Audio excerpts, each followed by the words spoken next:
Welcome to Raging Bullets, a DC Comics fan podcast, episode 477.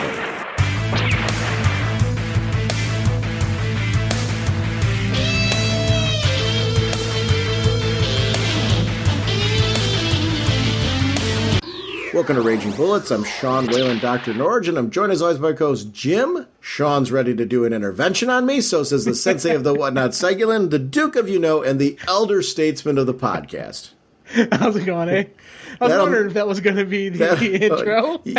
The intro, dude, I'm ready to drive over to your house right now. Well, but that'll make sense to other people later when they see that. On this episode, Jim and I are going to be talking about Batman Return of the Caped Crusaders, the film. We're going to be doing a watch-along, actually. So we'll do a quick little intro to it, and then we will allow you to sync up with us, and you can watch it along with us. Besides that, we're also going to be chatting about, very quickly, Batman Arkham VR, the game that came out from Rocksteady for the PlayStation VR unit. So we do a quick little segment about that, and we have some listener voicemails. We are proud members of the Comics Podcast Network, the League of Comic Book Podcasts, and the InfiniteComics.com podcast partnership. Mr. Segulin, what is going on at our show sponsor, DCBService.com? Come on, you know what's going on. Spoilers, spoilers, spoilers, spoilers. Wait, did I say spoilers? Oh my god. My brain's a little fried right now. I'm talking bundles! Seriously. Once again, they're continuing their support of the DC Rebirth with multiple bundles. Each of these bundles are 50% off. You've got at least 4 different Rebirth bundles. They're continuing their Vertigo support. They're continuing their Young Americans, their Young Animals bundle. Also, all of those 50% off. So you can get the full DC Rebirth. You can get these really cool extra side brands. You're getting some of the limited series that they're advertising through the Rebirth, also 50% off on all these bundles. You gotta check it out. Thank you, DCBS. But they also have something else. They've got the DC Rebirth Holiday Special. I absolutely love whenever they do these holiday specials. I jump on these things immediately. And guess what, Sean? You know what they're offering on the holiday special? What? 50% off. That's right, 50% off. Only $4.99 for the holiday special. So thank you, thank you, thank you, DCBS. I thought you were going to tell me they were offering a bundle. They found a way to bundle this holiday special. Over at InStockTrades.com, they have some really cool deals of the week. They have the DC Universe by Neil Gaiman. That's 50% off, only $14.99. Wonder Woman, it's 75th anniversary of Wonder Woman, right? Wonder Woman, the Golden Age Omnibus. This is 50% off, only $37.50. So if you're looking for classic Wonder Woman stories, this is a great way to get a hold of them. These omnibus volumes are really great. Superman American Alien hardcover, 50% off, only $12.49. InStockTrades.com is really your place to go to if you're looking for collected editions, because those discounts cannot be beat. Speaking of things that we should be shouting out, Jim, I do want to shout out once again the Apama, the Undiscovered Animal, Volume 2 Kickstarter by Ted Sikora. You're going to want to check this one out. It collects the second 6 issues of the series from 6 to 11. You want to be checking that one out. It's really a great volume. 160 pages. If you didn't get a chance to grab Volume 1, it's a great chance to get Volume 1 too, because they do have pledges where you can get the Volume 1 and Volume 2 together to get caught up on this series. You and I are huge fans of Apama, and there's links into the show notes. Go there, check out the video, because they do one of those great little videos where they talk about the Kickstarter, but the video is a great way to wrap your head around the Apama universe. We did an episode previously where we got a chance to, a couple episodes actually previously, where we got a chance to talk about The World of Hero Tomorrow, the movie, and Apama, the Undiscovered Animal. And the artwork's fantastic. It's great stories.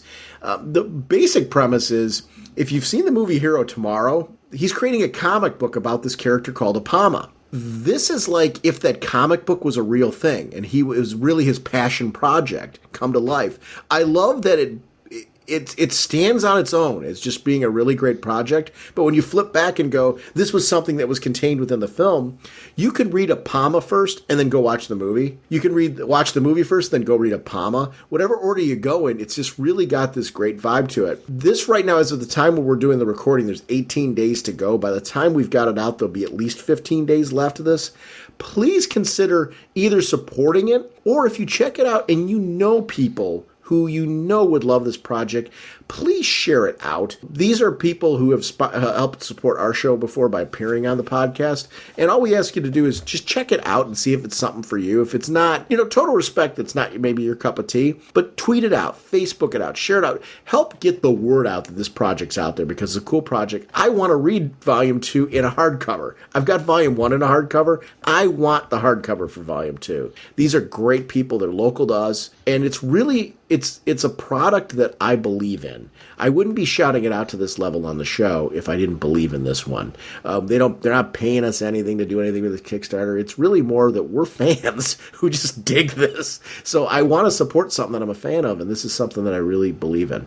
Mr. Segulin, on that note, what kind of a podcast are we? Raging Bullets is a spoiler podcast. We go in-depth into plotline, story twists, and whatnot, as well as the humor of Batman Return of the Caped Crusaders. So if you haven't watched the movie, you may want to come back later so you can better enjoy the show. Let's quickly chat about Arkham VR. To the Batmobile. Let's go. Atomic batteries to power. Turbines to speed. You're ready to move up.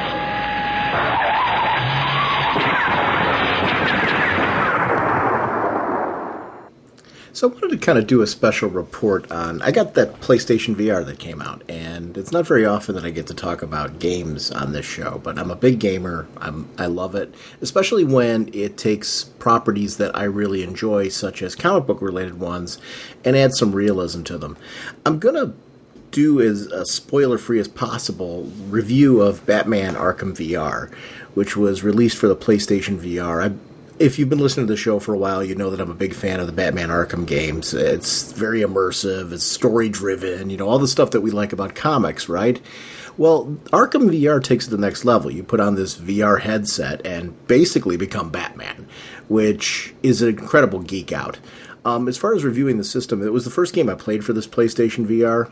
I should actually take that back. I went to a Best Buy store and got to do this. On the PlayStation VR Worlds, they have this demo called, I think it's called The Deep. You put on the VR headset and you're in a shark cage, and they drop you down into the water, and you kind of experience what it's like to actually be in a shark cage. I'm not going to spoil that one too much, but it was a really cool experience and just kind of convinced me that this VR thing was something that I really wanted. So, Batman Arkham VR, let's go to that. This is made by Rocksteady, the same people that have made most of the Batman Arkham games.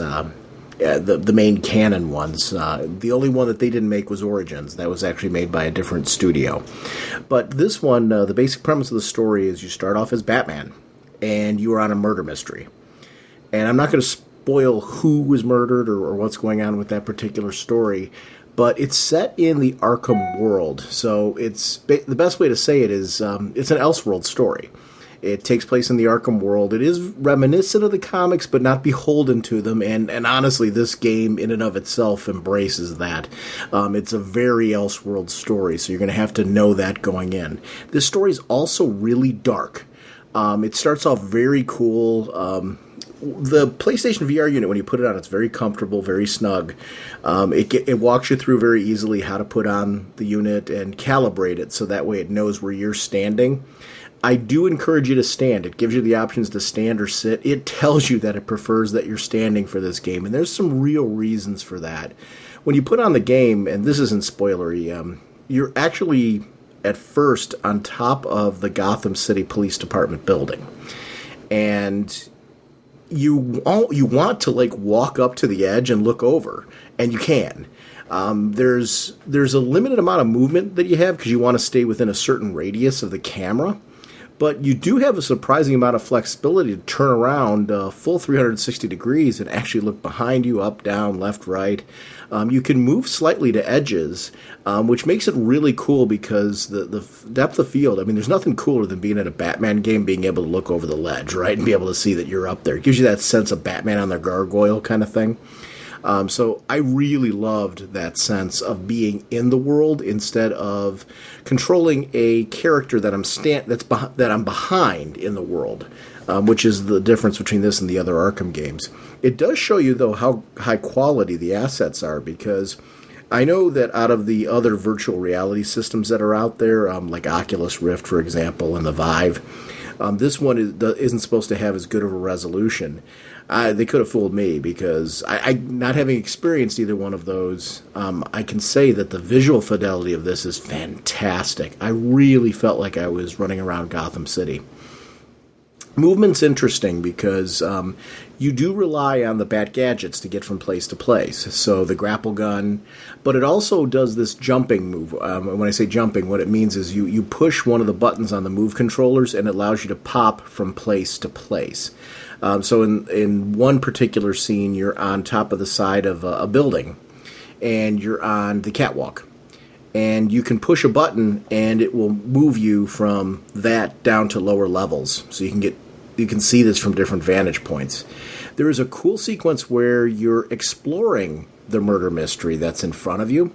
And as you're exploring it, you have to actually reach down to your utility belt and pull out the Batman equipment that's there to analyze the crime scene. Well, look for fingerprints, reconstruct the scene, to try and find clues to the murderer's identity and location.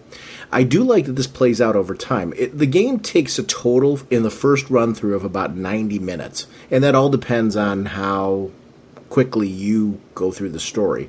But it really isn't going to take much more than that for anybody. It's a pretty fast moving story. That sounds like it's a $20 game. That sounds like, oh my gosh, only a 90-minute game. I look at it as though I'd pay that for a DVD or a Blu-ray, and I felt like this was such an immersive experience. There is the opportunity to go back and play through again, which I haven't done yet, and get Riddler trophies. For anyone that's familiar with the Arkham games, that's a mainstay of the Arkham games. They are present in this. I do see myself going through and wanting to do another playthrough just because I loved the experience. The Batcave was wicked cool. When you go into the Batcave, you actually get to put on the Batsuit. And that took me a little getting used to because I hadn't properly calibrated the VR unit. So at first it wasn't doing what it was supposed to, but then when I properly calibrated it, and the directions are very easy to follow, everything worked great. So I put on the cowl, I put on the suit, and it was a neat experience, and the gauntlets. One of the cool things to do in the cave, which seems like such a crazy thing, there's a Batarang minigame. And you can pull up on the computer targets, and it gets progressively harder as it goes on. So I love the way that it plays. So the Batarang thing, you can use your left or right hand. So if you have two move controllers, you can actually pick up the Batarangs with either hand and throw them. There were points in time in the cave where I was just like randomly from different vantage points, just throwing Batarangs just because it was cool. You can go to the Bat computers and investigate crime scenes. There's certain sequences where there are puzzle pieces, and what they are is you're reconstructing objects from a crime scene, or from a previous case, I should say. And you've got to actually, in the three-dimensional world, put them back together again to make the shape that it's supposed to be. This was surprisingly cool because it really felt like you were using both of your hands to manipulate the world, and it was really intuitive. So you end up rebuilding these objects. The game allows you to do a lot of things where you're actually grabbing and picking up and putting things into different machines, turning on and off switches, and so you do feel like you're interacting with the Batcave and the equipment, which was really neat. There's not straight-up combat sequences, so there's not fighting like you would expect in a Batman game. It really is focused a lot more on the detective side of Batman, which that's not a negative on it. I think it is just as far as an initial exploration of how to use VR with a Batman world. I thought it was really great. I actually really liked the detective focus of this. You were doing a whole murder mystery thing. You do have a sequence where you can choose between flying the Batwing or driving the Batmobile. You don't really control them per se, other than the fact that you can choose them. Then you can flip them around in the Batcave as far as have the equipment move them around so you can see all of the angles around it. And then it does affect how you travel from location to location, but it's not actually like there's driving or flying sequences in the game. It was way cool though. It was a neat additional piece. There's interactions with Alfred, which are awesome. He adds on to the story. It's a really interesting game from that perspective. There's a couple of bits, I'll warn you, it's not for the faint of heart. I don't scare easily. And there was a particular sequence that we got to where I'm like, oh man, this is a bit freaky. And I really wasn't expecting that from this game. It, like I said earlier, it does take a very dark turn, and you have to really remember that this game is set in Elseworlds. And I will say that just as a caution. But if you embrace that, it's a really great story. It's a great Batman Elseworlds story. And it totally fits into the Arkham universe. So if you played the other games, you will feel right at home. It's a part of that whole world. And it's really neat to see how the assets play out when you're viewing them from a virtual standpoint. To me, just being able to, from a three-dimensional sense, be inside Gotham, I thought it's any Batman fan's geek-out dream. So while the system has some limitations, I cannot recommend this enough. If you're buying PlayStation VR, I can't recommend this enough as a purchase.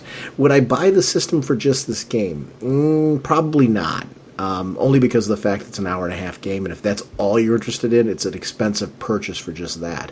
But if you take a look at the initial launch lineup for PlayStation VR, and if you find a couple of games on there that you really enjoy, this one would be the first one I'd play. I don't regret my decision to play this one first. I will play it a second time. It did make me feel like my purchase was worthwhile, because I do have a few games from the launch lineup that I'm really interested in playing, but this one in particular was one of the ones that was a highlight for me. And as far as a new experience, it was something really different and a real geek out.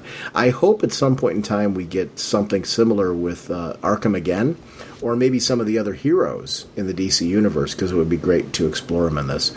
But I thought it would be, with this being so timely and the game just coming out, it'd be fun to talk about real quick just how much I enjoyed this game and what it was all about. If you have any specific questions, feel free to call on the show. I'd be happy to talk more about it.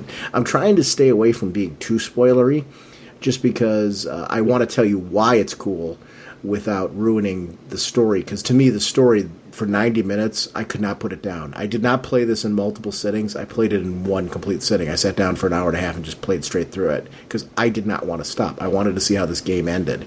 And I really felt like I valued it. From an interactive movie standpoint, that's what this felt like. I felt like I was in it. That part is really ultimately what you want from a VR experience with Batman. So after this, we're going to jump right to our discussion about Batman Return of the Caped Crusaders, the movie. This is a little different than other times when we've done talks cover to cover about a particular film. What's different about this one is Jim and I are talking real time while watching the film. There's actually a couple of points where we were watching the film and we had these awkward pauses. So I do kind of acknowledge that as we're going through. I can't cut them out because we actually synchronize with you with watching this film. Love your feedback on this. Do you like when we do these? We do them from time to time. It's not something that we're going to do every month or anything like that. But I think with some of these Batman releases and Justice League releases, the animated ones in particular, it's kind of fun to do a watch along with us kind of thing. So I love your feedback on these. Obviously, they're different than our regular shows, and we will be back next episode with our normal chat. We're going to actually talk a little bit about DC TV, talk a little bit about comics, as we prepare a series of episodes revolving around both topics, because there's a lot to talk about, obviously, in the world of Rebirth, and also what's going on in DC television. To the Batmobile. Let's go. Atomic batteries to power. Turbines to speed. You're ready to move up.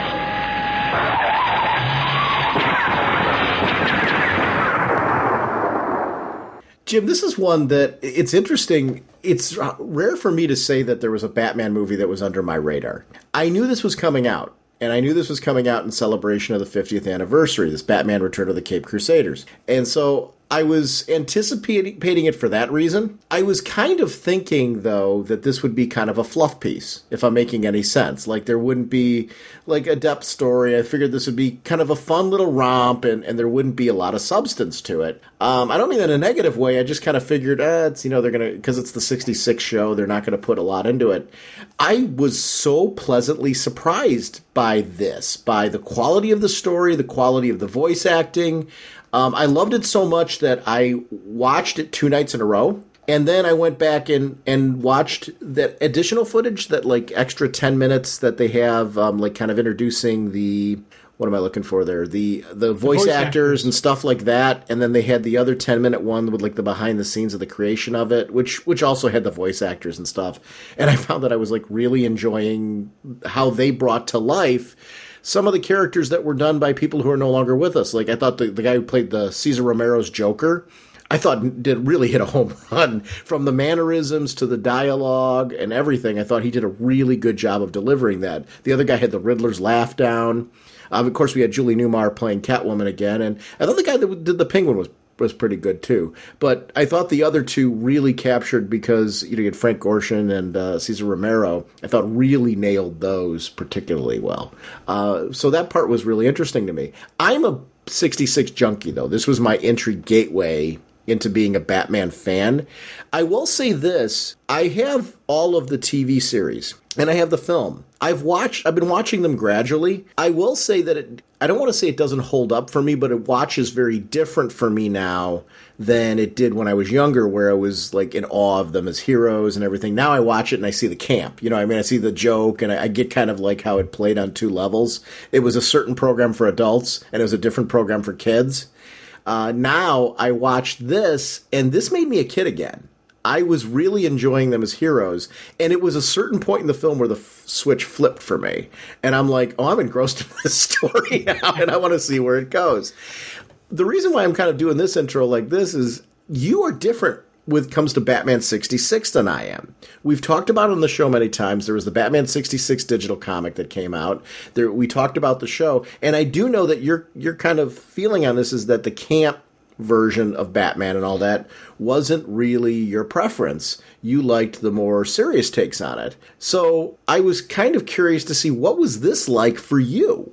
You say it wasn't on your radar. I didn't even know it existed. Because you texted me, you said, hey, the new Batman movie comes out. I'm like, okay. So I jumped on iTunes and I'm looking for it, and I didn't see any Batman movie. So then I'm looking, I say, oh, is he talking about the 66? So I had to text you, you're talking to 66? Oh yeah. I'm like, okay. And I wasn't even, honestly, this was one of those things where I got it for the show. I'm like, I'll get it for the show. Sean and I will talk about it and it'll be neat.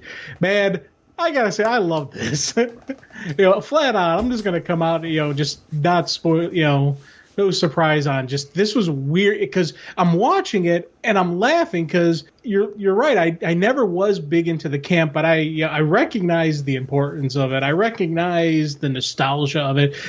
Just the fact that it is out there, and I know it is your gateway, or so many people's gateway, and it's and the older I get, I think the more I appreciate the humor that's in there, and especially with this one, because this knew about the camp. This knew, and it played off of that comic. So I'm watching this, and I'm laughing hysterically, going, oh, man, this is great. And it was funny because I'd say I felt like a kid again, but I didn't really feel that way when I was a kid. So I would say it brought out the inner child in me, and that was just absolute fun and camp. And, and holy smurf, Batman.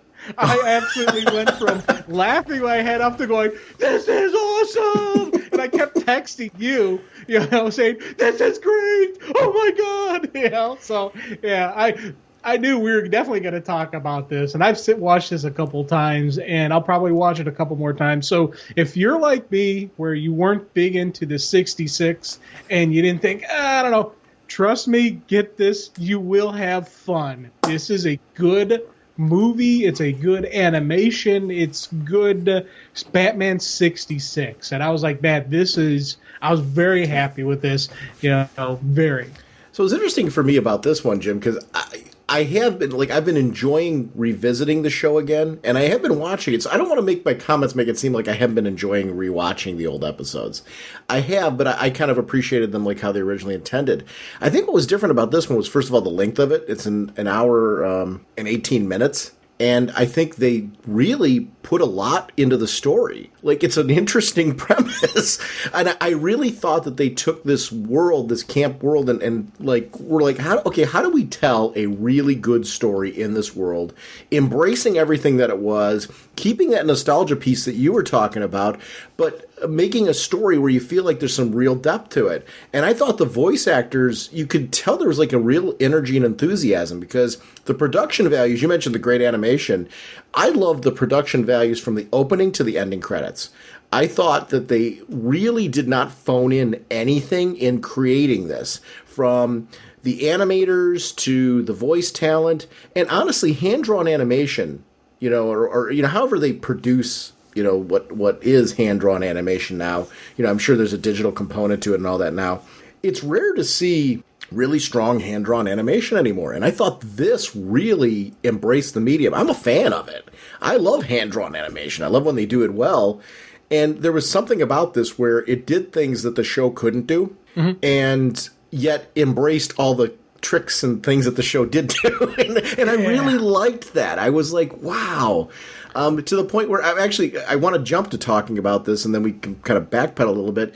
I was really excited to hear the announcement at New York Comic Con that they're doing a sequel to this, and that William Shatner is going to be Two-Face, because this was so good that I'm like, wow, I really do want there to be more of these, as long as they keep delivering this quality. There's a quality to the production of this that I think really is what makes it, I think it blends audiences. Whether you were a fan in the past or this is a new journey for you with this, I thought there was really just, it set a high bar.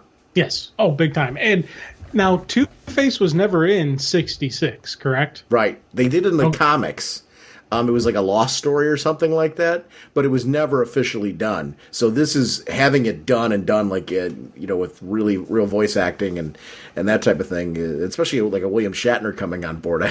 The show was known for its guest stars. Yes. So it's so great that they have Shatner doing it. And the funny thing is, I wonder if Shatner actually did guest star on, I don't know if he ever did make a guest appearance. He didn't. Because that was right around...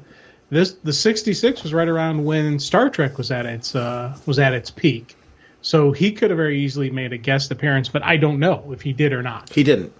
Oh, okay. So this would be his first guest appearance, and it's really appropriate that it's a character like this. So Jim and I are going to be chatting casually while we're watching the movie. We're queued up at about 4 seconds, and what we see in front of us is the Warner Brothers animation with the full word on the screen. So it just appeared. So we're about 4 seconds in. If you want to join us in this particular discussion.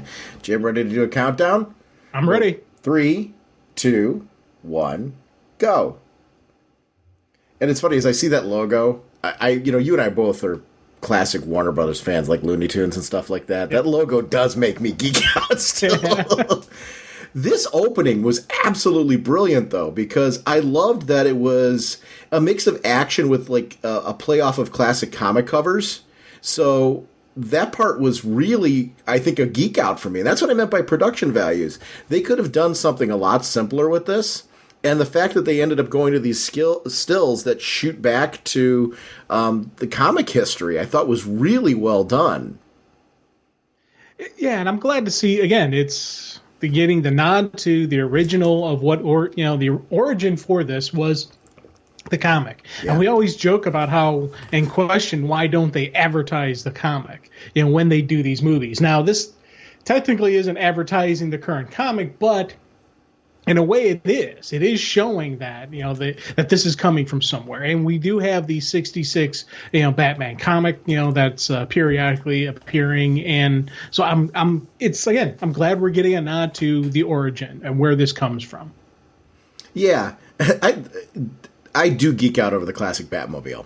Like every time I saw it in this, I was like, "Man, what a great car that is!" That's still the Batmobile for me. Mm-hmm. Even though it's funny because as I've said before, I'm not a big 66 fan, but that is always the first image that pops in my head when you say Batmobile, is the 66 car. And that part's really cool for me. I love the ballet scene. It cracked me up. Just this was one of those things where opening with Dick Grayson doing ballet and doing the open position, first position, second position, and just going through that. Kind of like that was something that had me chuckling right from the very beginning. Well, and here was what was great about that. Knowing what the twist was, because this watch is very different the second time through. Yes. Because, you're seeing two different versions of Batman and Bruce Wayne in the movie with where this goes. And I really love the fact that when you're watching it now and you're like, well, Bruce is doing all this like lecturing about, being good and like, look at how this is going to help you as a person. That part was, it means something so different when you see when he's a jerk later. And I like the little one-liner that Dick has about how he hates being in the tights. Yeah. Because his book life in tights and all that stuff that he wrote about being the Boy Wonder was kind of interesting. That he has this moment where he doesn't like doing it. Yeah, well, it's kind of a wink and a nod to that's always been the joke with that. This show, Gotham Palace, what I liked that it was on those old console televisions because we all had one of those growing up. But then you knew that there was going to be the bad guys, right? Well, they did a great job of concealing their identity, though. So I don't know how they couldn't have told. I love that Robin's introducing each one of them like, oh my God, it's the Joker. Oh, wait, and the Riddler's there too. And the Penguin. But Catwoman doesn't need any introduction. Mm-hmm. This was great, though, because it did give the chance for the voice actors to kind of showcase their way that they were playing off these characters. And I really was impressed. Penguin I thought was really good, but the other two I thought in particular nailed the actors that played them. Riddler. Yeah. Oh my God, I loved the way the Riddler, because the original actor who did it had a very specific cadence that he went with, and this guy really just nailed that to a T. I was absolutely impressed with Riddler. Yeah, I honestly liked all of them. And don't get me wrong, I'm not like putting anything down on the actor who played the Penguin, because I actually really liked his portrayal of the character. But he wasn't trying to do Burgess Meredith, whereas I thought the other two found a unique way of putting their own spin on the characters while really doing a great job of making me believe they were the actors who originally portrayed them. Oh, I agree completely with that sentiment. They all did a great job. And I'm giving kudos to Riddler just because you really could see him trying to capture that character. And I was like, that was awesome. And that was something I really appreciated and really could, I was like that. I noticed that right from the get-go. The others, they had versions and it was, personalized, and it was like, oh, I was happy with the portrayal they did. But I really think the guy who did Riddler should I gave him an extra golf clap. I liked the guitar with the wind-up tape. And yes. then I do miss that kind of stuff, because that kind of wackiness with the Joker and all that. What worked for it with me was the reaction of the people. They were genuinely terrified that was a real bomb. Yes. And that made the whole thing work, because you had these crazy villains that you would assume would kind of go to that level. So I thought that was really well handled. And the aunt Aunt Harriet. No, she was another one who wasn't in the 66. Yeah, she was. Right? Oh, yeah. She was? Aunt Harriet was in every episode. I did not remember her being in the episodes, to be honest with you. Mm-hmm. She was always the one they had to hide from, just like they're doing in this. It was the same deal. They always had some ridiculous excuse as to why they had to go. And it was something like fishing, or they were going to the library, or it was always just some kind of very hollow excuse. Well, midnight fishing, because you know how pressure it is to be a billionaire playboy and his teenage ward. I've got a Shakespeare bust replica, and I used it to start up the podcast. I have my mixer hooked up through the Shakespeare bust replica. I like the whole pole. And it shows them the costume coming on. And that's something they couldn't really do in the TV show, but that's something you can do in the animation. I like the fact that some of the stuff that, they would have wanted to do in the TV show but couldn't, they're pulling it off in the comic, in the cartoon. I think that for me is something that I was happy to see that, again, along with that it actually had a story that was true to 66, but that's just the stuff, that little extra stuff. I also liked that there was the cases with the old Batman costumes that were a wink and a nod back to his earlier comic incarnations. I really, there was a certain attention to detail of this that I thought was not just a wink and a nod to fans of the show, but a wink and a nod to the fans who've read the Golden and Silver Age comics. And I thought those are just great little pieces on this. And I love the fact that everything's labeled. Yes. The Bat Boosters. Always cracked me up. I was a big fan of, as a kid, them running into the police department, and that you knew some form of action was going to start then.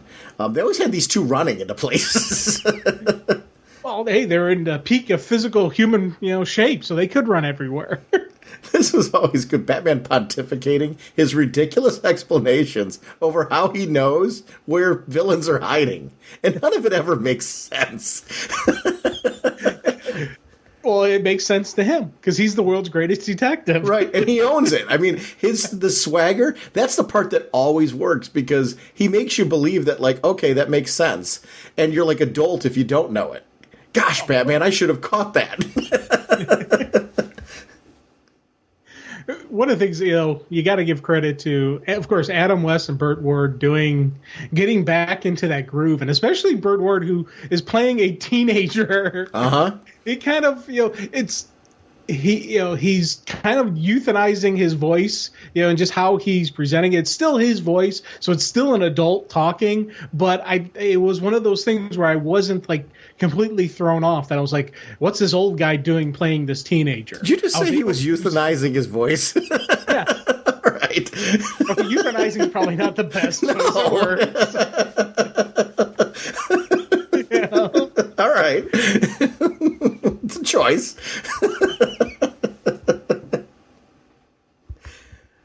But it's funny because I cheered, as we're getting ready to do the building climb, and every time in the TV show they always had it. That's when the heads would pop out. That's when the guest spot would make an appearance, and I was so I wanted it in this. I was like, come on, let's do this, man. The crosswalk discussion. Oh, God, yeah. We are deputized police officers. We need to follow the rules. Yeah. Here's the thing that they did with this that I really liked. They did a certain amount of camp, but they didn't overdo it. There was a nice balance. So, like, you get into the situation where you've got the duplicating ray, and you start to see a story forming here where you're like, okay, I can see why the villains would want this and how this could be a major issue. So they're not taking away from the fact that we want some depth to this. Where is this going? Why do I care? And you could have made this all gags, and I think it would have been kind of a nice little nostalgia romp. Instead, this is where the story started to really kick off for me. And I'm like, oh, wait a minute. This is actually like really well done. They really put some thought into this and have got a story that's really starting to interest me. Yeah. I was glad that we had an actual story because I was expecting this just to be a pure camp folly and enjoy and just an homage to the original version, which they did a great job of that. But they gave us an actual story to be told, and I thought that for me was something that was a pleasant surprise, and it made this even more watchable than I thought it would be. Have you watched much of the old 66 episodes? Since you've been an adult? Not really. It's been one of those things where I really haven't watched those episodes, and I'm going again. I didn't even remember that Aunt Harriet was in the 66. So that's how long it's been since I've actually seen an episode. Some of the stories really are clever and have some serious depth to them. I mean, and the first episode in particular, when you watch it, there's points where like he's talking about criminals being a superstitious, cowardly lot and what happened to his parents, and I didn't remember that. Like, I mean, it actually had some. I don't want to say darkness to it. It had some depth to it as far as what it was bringing in. It was really quite interesting. The Catwoman in this and how she plays this whole thing off is exactly how it was done on the television. I do want to note there's one point in time in the fight, and we may have already seen it, where Sprang comes up, as a nod to Dick Sprang. I thought that was clever. Yes. Well, again, with the little zap and bow and baths, and they have a couple in there, and even later when he gets a little bit darker, it gets a little bit more, a little bit worse. And the one thing I was glad to see is they had the goons. The guys with this shirt that just says goon on it. I like how the punch from the Joker leads to Batman having this confrontation with Catwoman, where it's really the two of them talking about how she's trying to convince him, hey, you should come over to our side, and he's trying to convince her to be a good person. But I like how Robin's like he's got to stop mid-fight to chastise as he's getting punched by the Joker, and Batman's just letting this go on. See, one thing I always wondered, what came first? With the Batman and Catwoman romance. Wait, hold on. I gotta I'm holding off my question because we're seeing the 3 Catwoman on the screen, and I love the fact that they did that, and even did the voice of with some Eartha Kitt actually doing more of that. For me, that had another moment that had me cheering. Yes. Yeah. I was so happy they did that. And it was one, again, they did nods to some of the goofiness and the quirks that was the show, but without making it ridiculous. Yes. Speaking of ridiculous, the Joker mobile. As a kid, I loved this kind of stuff, and I still do. I get nostalgic for this because just as much as I love the Batmobile, I love when there's a really clever villain vehicle. And this looks like it's, like got part surfboards, and I love how he's got gadgets, Joker gadgets, because there was an episode of the show where the Joker had his own utility belt. So it's always fun when you see the Joker kind of taking a look at, well, Batman's got gadgets. Well, I'm going to have my own clown gag gadgets. Yeah. And this sequence was a lot of fun, this car chase for me. Yeah, the question I was going to ask is with the love between Batman, or the relationship between Batman and Catwoman, did that appear in the comic first, or did it appear in the TV show first? Oh, I don't know. Which came first? I don't know. I would assume probably the comic first, the interplay between the two of them, because she was in the comic before the TV show existed. So I would assume that's something that's a reference to the comic. I'd have to look back at old issues of the comic to kind of take a look back at early appearances of Catwoman to see what that relationship was like. But there was always the flirtation between the two of them to varying degrees. When you look at the Bat Bazooka. Bat Bazooka. But the other thing I liked about that scene was they showed Riddler doing a duplication of a pothole. Mm-hmm. So this wasn't just a blast into the road. He copied a pothole and was making those little potholes, and then did the massive, trench out of potholes. Yeah. Yeah. I love the foil gag where it comes down and they go, that was because we were foiled. But then Batman's able to deduce where they're located from a single piece of foil. As a kid, I loved this. The Bat Analyzer, because I still love gadgets and gizmos and stuff like that. So, and a lot of that comes from, honestly, my love for Batman as a kid growing up, because Batman always was surrounded by really interesting gadgets that somehow it made you believe that this punch card that came out would tell you the location of the villains. Well, the fact that they pulled out the punch card, I was like, yes, the punch card. Because, you know what, it's funny, I'm betting some of the younger people who maybe will watch this will have no idea what a punch card is, or have any reason why did it spit out that that thing. Why didn't it just print out a piece of paper? But that's what, back in the 60s, that was the technology. And I thought that was kind of neat that they kept that locked into that. Fitzsimmons TV Dinners Factory. I would be, actually, you're making an interesting point, though. I would wonder if there's anybody listening to this that did not grow up around this, and how does that for you? Was this anybody's first exposure to the Batman 66 universe? And so if anybody listening to this, if this was your first thing with it, I'd be curious to see, what was your interest? Did you like this? Was it did you expect this from it? Did you walk in knowing that this was going to be a little bit more campy? Did you find the depth of the story and like it? This, to me, was a refreshing surprise with what they were doing with it. Because, honestly, my favorite episodes of the show did have some depth to them and did have some great story to them. A lot of times we diminish that show because of the camp. But when you watch back the episodes, there's a lot of those two-parters. I was watching the ones with Shame recently, the cowboy. And I don't know if you remember those, but those were some really interesting and fun stories. So they really did do this on the show. So I'm glad they went back to this one and fully embraced what the show was really all about. Yeah, this was definitely a passion project for everybody involved, between whether it was writing, even the voice actors, everybody involved with this loved the 66 series. This you can tell, and even you mentioned earlier about watching those extras. In those extras, because I watched them as well, you see these people talk about how much they love this and how much this was part of them growing up. So this is one of those, when you get a creator or when you get an actor, when you get people associated with a project who have a personal love and connection, you can see it, hear it, and feel it in the finished product. And here's the thing. It does showcase that fun. There you go, the climb. The climb. Man, my legs are hurting. What I like about this is it does go to show that fun doesn't mean that you have a diminished amount of depth or sophistication to the story. They didn't hesitate to really put in a multi-layered story that you could really start to enjoy. I like that when they did the costumes with them, they're very reminiscent of 66. Where I really felt like they didn't try to change too much of how Batman and Robin looked from that era.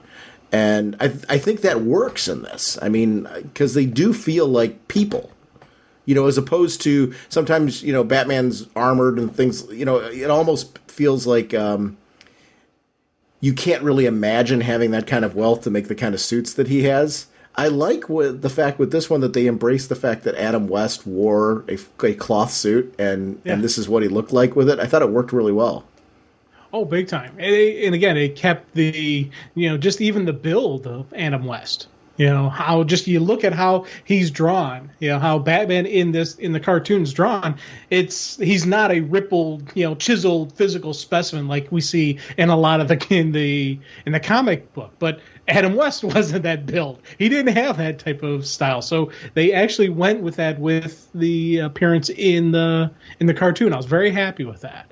I liked that he grabbed Burt Ward, and I mean the Robin character in this. I said Burt Ward because it wasn't really Burt Ward's an animated character, but I liked that they did the team up moves. I always liked that in the show.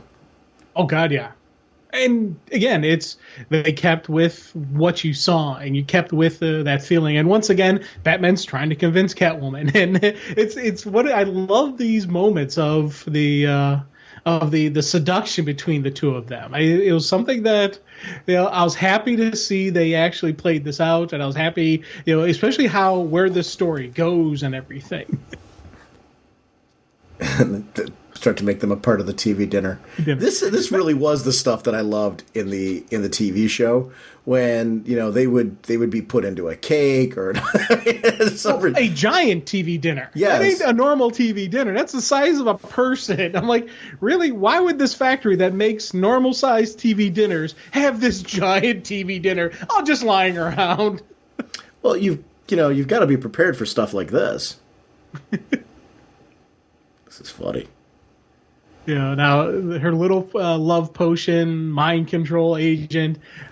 I'll tell you, I loved when this played out and just how everything went with this, and you see it kind of make an effect, and and Bert's like, "No, Batman, fight it!" And I was sitting there going, "Man, I was kind of, it was funny because I was thinking in my head, I kind of wish, it would work, and I'm like, hey, come on, it's gonna work, and then Bruce is able to fight it. I'm like, oh man, that would have been a kind of a cool story.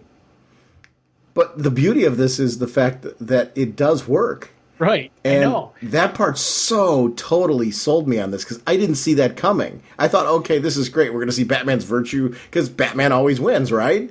Well, exactly. This is the best part is when he doesn't. I know, exactly. And that was the thing. That's why I love this scene so much, because I was completely convinced, oh, okay, that's it, yada, yada, yada. And I wasn't thinking that we were going to get something more out of that sequence with, him fighting. And we had a great scene where he's like, no, I can't do that. And Virtue wins out. I'm like, oh, okay, they're keeping that. I wasn't even thinking until later. Jim, to back this up, it's a TV dinner factory that has a giant TV dinner and a giant oven to go with it. And it's labeled giant oven. This stuff is great. Oh my God, I know, and it's funny because you talk about camp, fun, humor, and just everything going on. And again, they're slowly leading towards their death, and of course the villains leave them. yeah, we'll just leave you alone now. Which is always what happened in the show. It just, you're sitting there going, okay, this is the end of it.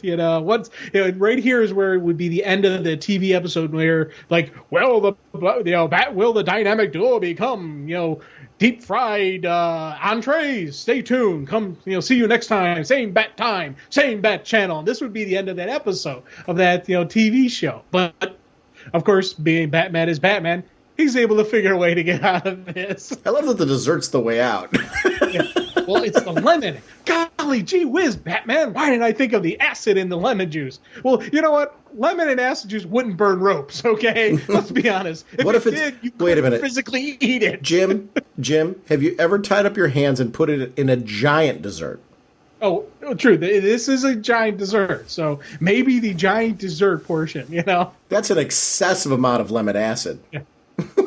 Now, here's my other question for you. Mm-hmm. Why didn't they just roll off the thing? Because they weren't tied to their hands were just bound. So why didn't they just roll off the TV dinner? Listen, you are questioning a man who discovered they were at a TV dinner factory using aluminum foil. Okay? So I'm just going to be 100% honest with you. You just don't get it. Right. True. I don't get it. How do you question him? Yeah.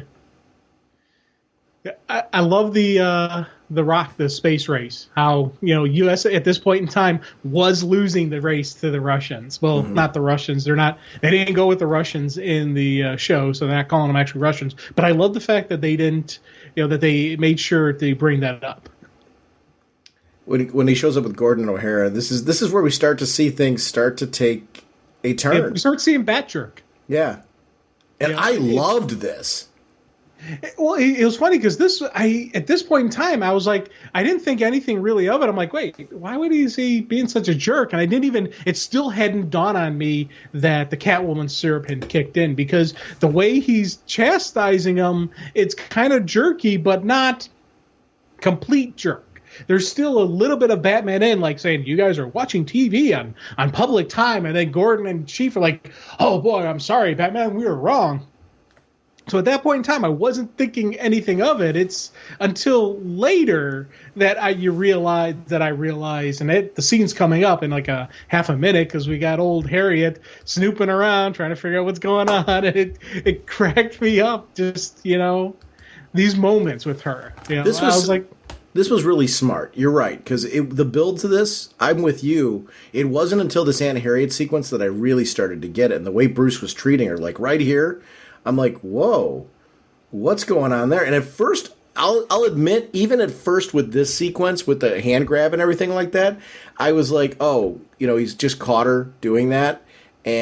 But when you saw the severity of how he was chastising her and where this was going, that was where I'm like, something's going on. And the way he looked on his face, it was the look on his face that was the clue for me. Because right there, when he grabs her hand and has that scowl on his face, that's when I figured out that it was the Catwoman scene. And then him firing Alfred was just that was the final, okay, yes, 100%. The cat juice actually did take effect. I was like, that was awesome. I love where this goes later. Yes. Well, hey, Batman plans for everything, and I'll tell you, I didn't see that swerve coming. I didn't see. Well, I recognize the voice, but I didn't see that the fact that Bruce would have planned for this, and I was like, man, that is again great thing. And again, Dick Grayson's reaction where he's just giving Alfred a big old hug, and This stuff was really, really well done. Again, I love how Batman makes him turn in this feather duster. Yes. Well, hey, you got to turn in the feather duster. That's right. This really, I wish you could jump back in time and make this a live act. Well, here's the thing. The animation's so good in this. I'm perfectly fine with this. I really adored this. But I would have loved to have seen this as a regular TV episode, just to see the two of them be able to act it out. Yes. Now, I wonder if they would actually have, done this, on the TV show, have him go that dark. Well, here's the thing. I don't know. They wouldn't have had that much. It would have had to be another film. Right. Here's the thing with that show. They were very close to having another season. Because another network picked it up, but they'd already disassembled the sets. Oh man. So they ended at season 3, but another network was ready to pick them up for season 4. And I forget which network it was on originally, but that was it was because the sets were already taken down that they didn't want to invest in rebuilding everything. Oh, that stinks, because that would have been kind of neat to have the story, have it continued on. But now. This is stuff that they couldn't have really gotten away with the technology. And I like the underwater sequences. I liked when they're showing them looking around trying to find them. Again, the bat gadgets on the bat underwater sequence, the bat copter flying around, because they did obviously have the bat copter, but that was always a scene that was kind of weird, in the TV show for me. In the animation format, it's a lot more fluid and it's a lot more easygoing, and it was something I digged. Yeah, that part of this whole thing really has worked out. Here's the part when they were both looked at each other with the binoculars. Yeah. Batman's scowl at Robin was like, "Wow, man, they're really owning this one now." I know. It was outstanding. And again, I was laughing because I couldn't figure out where I love the fact that once again Batman figures out where they are. And it's, the whole, we looked everywhere on the Earth. Well, they're not on the planet. Aha! And it was, again, they gave you that little kind of clue when they're talking about the space race earlier, but now you're figuring out, you're putting the final pieces together. And this one, I will admit, as soon as they started talking about not on Earth, that's when I'm like, okay, are they in outer space? But obviously I don't know about the top secret, satellite that's out there that Batman knows about. Well, he's Batman. Yes. I actually found that to be really charming in this. Yes. There was something about the pacing of this and the way they handled the camp in this that it just all worked for me. And that really is the issue. They didn't overdo anything. I thought that they really embraced what the series was known for and how it handled things without going too far. And that's hard to do, to pace this kind of thing. And it remained, we've used the word fun repeatedly throughout this. This remained fun. Like, I really was having a good time. Both times that I watched this, knowing where this was all going and the gags and everything like that, it still remained a lot of fun for me. You mentioned it earlier. This is something that's on my list of, I know I'll rewatch this from time to time, just because it's just a lot of fun. Oh, big time. I definitely will watch this again. And it's, I love this space station, this Russian space station that's kind of designed to look like Russian buildings and all that. And, whenever they do stuff like that, where an actual space station wouldn't have personalized touches like that, but the fact that they have it, and you need it, and it fits, and it works for the TV show, for the movie, for just the camp and fun. And the fact that Batman's helmet, his space helmet, has the little ears coming up off of it, Just like his underwater helmet did. Yes, just like his underwater helmet had that as well. I love those little nods of those little extra things that just, it adds to the fun and the humor. And again, once again, in the Rocket, of course, there are certain things labeled. Everything has their big, bold labels that say what it does. And there's a bat phone. Yes. Just like there is in the Batmobile. Yeah. And a bat scope, which everybody needs. Yep. There's this giant rocket just sitting in the bat cave. Yeah. And it's able, of course, it launches, wherever it's, from, Wayne Manor, and people see it launch. And, here's the thing that, again, one thing that cracked me up was the fact that U.S. is losing the space race, but Batman's got a working rocket. Forget the U.S. government. I've got my own. Because he's Batman. I loved this as a kid, though. This was part of my joy of this. It was the fact that he had these bat shields, and it's like every time you turned around, they were incorporating something new into the series that was bat something. Yes. Now, the double cross, of course, that's coming was well played. And again, it even added to the fact that it was a double cross, but there was a double cross with the swerve into it as well. There was reasoning why these three are double crossing. It was beyond just simply getting rid of Catwoman. It was to further on the long con that they're running. And I like the fact that these three had some strategery going on here. It was well played, well thought out, and I gotta admit, the various levels, because I saw this double cross coming, but I didn't see the full story behind it. And I think that for me is the fact that this animated show off of the campy animated movie off the campy show was able to completely swerve me and have me going, oh wow, I didn't see that coming. That's awesome. And that's part of my real deep enjoyment of this movie. I love that it feels like a continuation of the show, though. Agreeing with everything that you're saying, I love that, like, it surprises you, but yet it feels like it's like another episode in that series, and that's really important to me. I feel like this is a continuation, and I'm excited for the next one because of the fact that this felt so strong as far as its connection to that. While I almost like taking it to the next level, it's like, where could we have gone with the TV series if we continued? To answer your question from before, could they have done this on the show? Probably not. They never got to a point where they could do this or needed to do this. They had it, and I think this is really interesting. Oh God, yeah, and I love the spacewalk. And again, walking up. They've got utility belts on the outside of their suits, giant utility belts. Of course.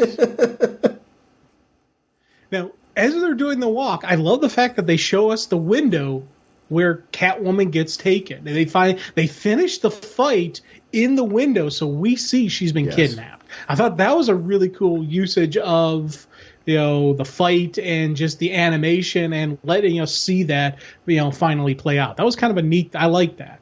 And it's attention to detail, and it's extra work, to do that. And that's one of the things that I really felt like that's what I said earlier with high production values. They really did a lot with this. And I love seeing that in animation now, because a lot of times there were a lot of these sequel movies. I'm not talking about DC ones or anything, but there were a lot of sequels that were being done by various studios where they were just kind of pumping these things out, in animation. And it really diminished like the quality of hand-drawn animation. This, they didn't skimp on anything, and I really give them a lot of credit, because the details you're mentioning on the costumes, and the astronaut suit and everything like that, I thought was really essential to my enjoyment for this. I really felt like this was television level production values. Dick Grayson. Oh, with Catwoman, yeah. Again, and it was funny because I loved them showing how much animosity he had towards her and the flirtation she had with Batman, because later on he has to go to her for help, and those two have to work together to bring back the real Batman. I thought that for me was a really cool setup. This is a great setup for the future that's to play out. Robin's reaction to Batman's handling of this was great. Yes. Oh God, yeah. Visually and emotionally and verbally. Again, that was stuff where the voice, what they were drawing, what they were creating, everything was working in synergy with each other. That was awesome. The villains even looking like they're almost ready to turn on each other was pretty great. That gun is, I think, one of the highlights of this whole thing, a duplicating gun, because it really made me think. I'm like, well, how would I use that? Yeah, well, and again, it's classic villainy usage of that gun, where I was thinking, okay, they're just, because they're throwing out their plan is going to be to duplicate, the world, to duplicate Gotham City, so they each have their own little Gotham. And I was like, okay, that made sense to me as a villain plan. I was like, yeah, I could see that happening. But the fact that wasn't their real plan really made me go, dang, this is awesome. And then as this is playing out, you start seeing the bad Batman coming out, the angry Batman, the Batman who's going to put a hurting on these guys. And I loved how Grayson's holding on to, we got to do the right thing. He's like, oh, we're going to do the right thing. We're going to put a beat down on these guys. I was cheering because I was like, 100%, the cat venom is going strong. He's got the cat scratch fever. I like that the villains are reacting to that, too. Yes. They're recognizing something's a bit off about this guy and different. And it's, again, verbal, visual, cues that they're doing with this. And this anti-gravity fight sequence was something that had me cracking up. Because, in a way, they should have been a lot better off with it, and I like the fact that, initially they're not, they're getting their butts kicked because of the anti-gravity. But eventually you start seeing Bruce, you start seeing, Grayson get used to the fight, get used to this, and they start coming back to, who is the Batman and who is Robin. I liked how that if this fight had continued on, they would have done, a lot better than they were doing in the initial fight sequence. You know what I love? How are the Penguin and the Joker so good at fighting in anti-gravity? Well, the Joker is used to looking at life a little bit goofy, so he's going to be able to handle it well. This was a great sequence with how this handled.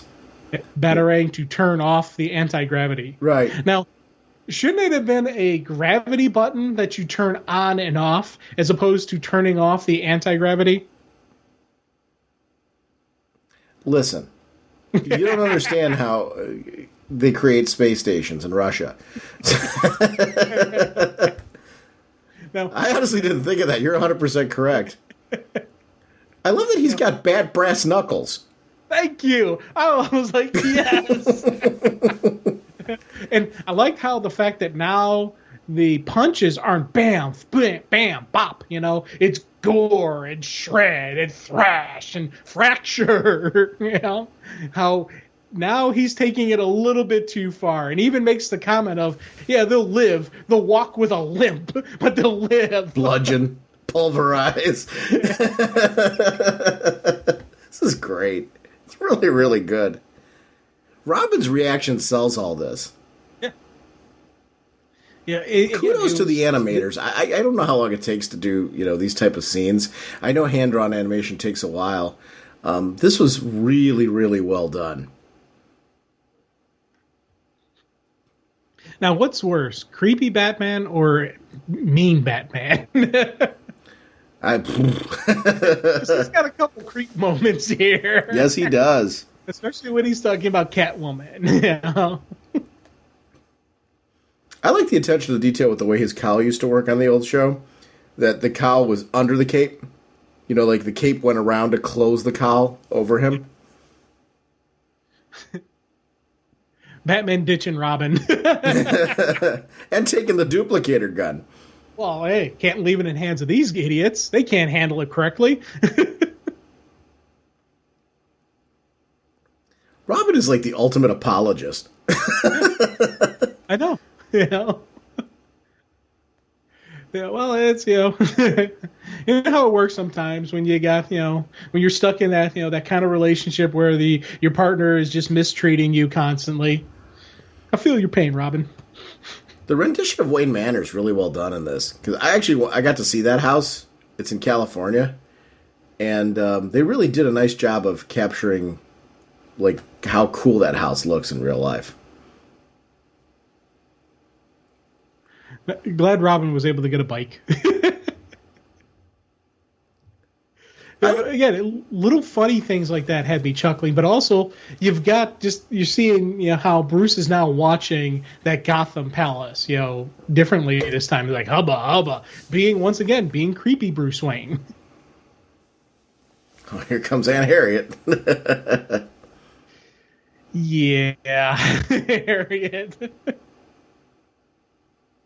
Again, just the meanness that he shows her. What's worse, him being mean to her? Because she's that sweet old lady, who, doesn't do anything wrong, and he's just cutting her down. And this is the thing that just, completely, I was like, man, I love how they sold this. And they really, again, visually and verbally, everything was synced up nicely and beautifully. The funny part is Dick Grayson here with Batman, where he's like ready to like take a stand. And I like that Batman's just kind of like, time for you to go. Nice. Throw him out. To the door. I love it. It's like, and he's back to watching. He's back to watching Gotham Palace. He's like,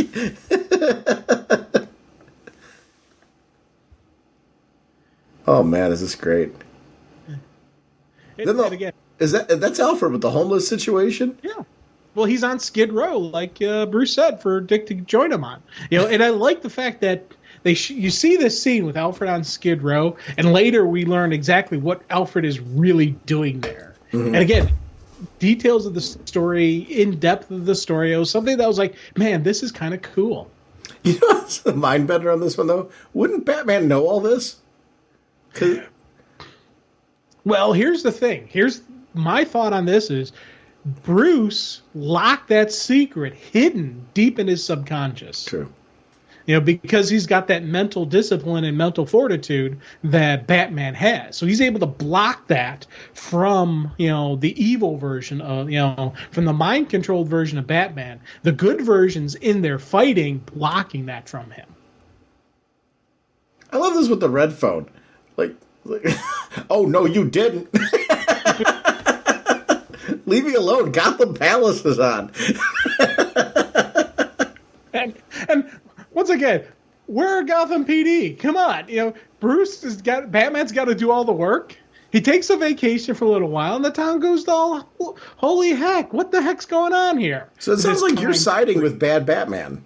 I'm siding with bad Batman right now. I agree with him. He needs to. You know what? I'm starting to change my stance. I'm pro bad Batman here. Would you watch Bad Batman 66 if they made this like a series of movies? Ooh, that'd be kind of fun. I actually think I would. Come on, you would. Yeah.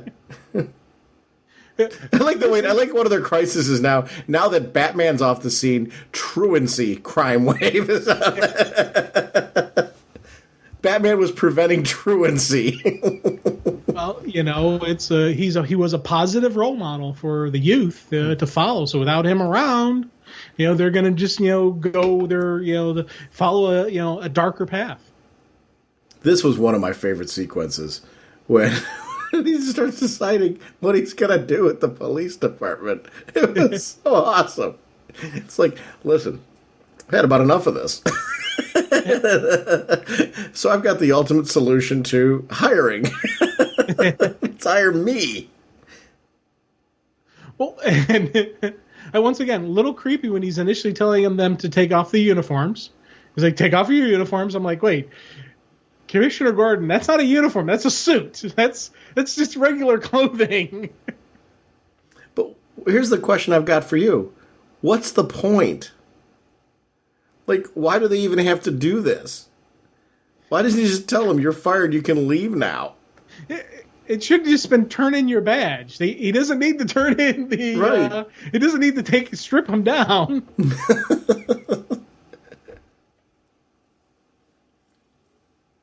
I gotta admit, I did cheer when he did the duplication. I'm like, oh, this is going to be awesome, especially because we've got full-on bad, evil Batman going on doing this, and complete megalomania taking over, and of course, the Commissioner Gordon Batman puts on the glasses. He doesn't need the glasses. You don't need to wear glasses. Those were, once again, those were Gordon. He needed him to see. That wasn't a uniform. This is so funny. I like this. Oh, God, I love this. I was, again, laughing hysterically, but also appreciating that we got a really good story here, but it's funny as all hell. Wait, at what point in time do you say, we're not going to be able to forgive him after this? I don't care what they did to him. This is inside him somewhere. Well, and I like how now that they're showing the logo, the Bat logo's upside down. Right. Oh, yeah. That was something I thought that was kind of cool when they're showing the Flash. And then, Bruce taking over one job at a time. Mayor, police chief. Now, I don't understand why he wanted to be the chef. Hey, listen, if you're really going to take over, you've got to take over and hit people where it hurts, at their stomach. Yeah. Well, and I like the fact that his explanation was being the Bat Mom. Like it throws a guy out of the bakery. Now, I gotta say, I do like the fact that he pimped his ride. That, for me, I was like, all right, man. The new Batmobile, I dig that. He's gonna keep that one. I do. That one looks like it'd do some serious damage, too. But why did he have to rebuild one? Well, because it's the new evil Batman. He needed a cooler car. Dick Grayson's solution is, let me go do some ballet. Yeah. Well, he's got to keep up on his discipline. You got to keep up on the training. So, and that, for me, again, now, okay, Bruce kicked him to the curb with just the clothes on his back, but he's got his ballet outfit, and he's got a closet full of Robin costumes. But I love, here's the thing, too. To the point of your point earlier, at this point, he didn't know until the very end of the sequence that Batman was going through all this. Right. So he was still following this guy's rules, even though the guy kicked him out of the house. Right. So he thought the guy was off his rocker, but let me do what he said to do anyway to train. Wouldn't that be the thing to say, listen, I always thought that ballet thing he had me do was suspicious. Let me not do this. Well, that's why you're you and you're not Robin, the Boy Wonder. I got to tell you, the animation here, when you see the Julie Newmar Catwoman there's a couple of close-ups where it looks like she did back in the show. Yes. As far as the facial expression and the way that they handle the tone and everything like that, it really, I mean, in this sequence, that looks like Julie Newmar. Very well animated. That's hard to do, where you're taking a real live person and making them an animation. But they succeeded with this.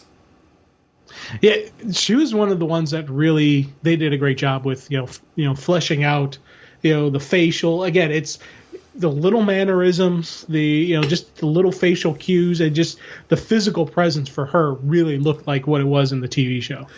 Robin just looks constantly disturbed. He sees that car, he's disturbed by that. He's like, I'm going to drive. They're having a debate over him being able to drive. But I do like when he sees the car, he's like disturbed by the whole thing. Hey, why not have her own Catmobile? I like the fact that she had the Catmobile. I cheered with that. I always loved, like I said before, I always liked the vehicles in this show because everybody seemed to have their own vehicle. And this was a time growing up when I was a kid, I had Migos. I was collecting the Migo toys. I actually just there's this company called Figures Inc. They had the Batman Mobile Crime Lab that was part of the Migo collection. They reproduced that, so you can get a brand new one. I ended up picking one up because I had one as a kid and I loved it. So I've got it up on display. But that all came from this show because everybody had like a vehicle. Everybody had like, their own little gadgets and things. And that was part of the fun of this show. How did he have, like, here's the thing. Let me hit you with knockout gas. We're going to protect this guy's secret. Then we're going to go to the Bat Cave and do what? Well, they were going to cure Batman. Because he knew that the cat juice was running rampant, and she was helping him cure Batman. So that was Robin's master plan. Too funny. What about all the other Batmen? How do we know this is the real guy? Well, only Batman would be in the Batcave, though. Only the real Batman would be there. Because the others are the Bat Cook and the Bat Sheriff and the Bat Judge and the Bat Mom. But wouldn't the real Batman say, you know what, I'm going to go on a Bat vacation? Well, that would make sense. But if he did that, then this would never work. This was a good move. I like that she's got now, I'm going to keep Catwoman on my side now. So she's getting what she always wanted. This was great. The way this all played out. Talk about swerves. I liked how this swerve played out with her. Well, again, I loved it. It was swerve inside a swerve inside a swerve. She's got the remedy that she did, but he took the Bat antidote. But why wouldn't this have worked with Alfred? Wouldn't he know that he told Alfred to cure him? Once again, I'm going with the fact that he forced it out of his mind. But he knew it when Alfred did it. He knew it after he was cured, not before. Now, dueling utility belts was a neat thing. Yes. I was glad when I saw that. That was kind of a cool little back and forth. I enjoyed that. This reminded me a lot of Saturday morning cartoons, some of the better ones. Because I always loved cartoons, and I loved, when they had the stories like this, where there was ones where there were episodes. Because I always liked those when there were episodes that went beyond, 30 minutes. They, were continuations, to be continued, and watch that. The Bat Shield, the classic Bat Shield. That never made sense how it fit. Well, half of the stuff that Batman had, it doesn't make sense that it fits.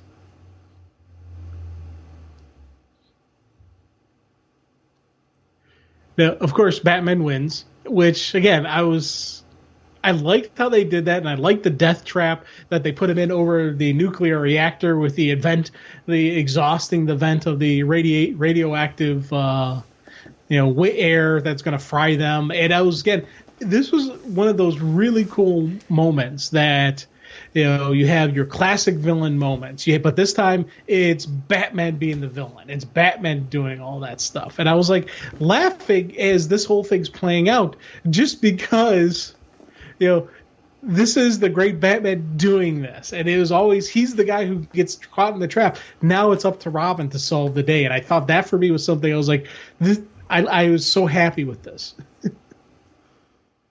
The funny part is he does everything that all his villains do. Exactly. He's got the same banter, the same setup. Let's put you in the death trap. Now I'm busy. Take care. He knows that he always does this to escape himself. Why would he do this? Well, because he planned for them to escape. He used the rope that wouldn't fray. He raises the banister 3 feet so they can't swing, because he knew that. I love how Batman planned for their escape and covered all the possibilities. This whole death trap is an absolute riot. Yeah, I know. It is, again, and as I'm watching this, I'm going, are they actually going to kill these two? And you see the event blast them, and I'm like, they just killed Robin? How did they do that? This is another cliffhanger, though, because you mentioned the show cliffhangers. The show often had cliffhangers like this, too, where you were left, seeing what the potential fate could be and not knowing how the resolution played out. Robin starts to come into his own as this goes on. I know it's a strange thing to say. He had a bat anti-isotope spray. Yeah. Well, he figured Batman would get the best of them, and the best way for Batman to get rid of them would be in the radioactive chamber. I was like, yes, Robin! This is where I start to like him, because Robin, was kind of a weenie before all this. And this is the part where he starts to, really come into his own. You actually start to see him as Batman's partner or protege. Well, and that was the thing, again. The fact that he really didn't like Catwoman before. He didn't like the flirtation between Batman and Catwoman. And you're seeing him partner up with her and work with her and actually to help her break people out of prison to form their own little army to fight Batman. I thought that for me was a really cool moment of, again, the development of Robin and bringing him back and just, letting this character grow and mature. I like that there was Gotham Penitentiary has been used on as a set on the show. There's a baseball game in particular that I remember from that one that Joker used to escape. I love that in this animation they really went out of their way to capture what that looked like. Yeah, those ball and chains aren't a standard. Those pickaxes aren't a standard, and they're just replacing them. And it's I was going, it was funny because I'm sitting there going, okay, what are they going to do with the new ball and chain? What are they going to do with the new pickaxes? And then when they start giving out the gift boxes, I'm like, what the heck are it? I knew this was going to be a way for them to break out and for them to escape. But I wanted to see how and why and whatnot was going to be behind it.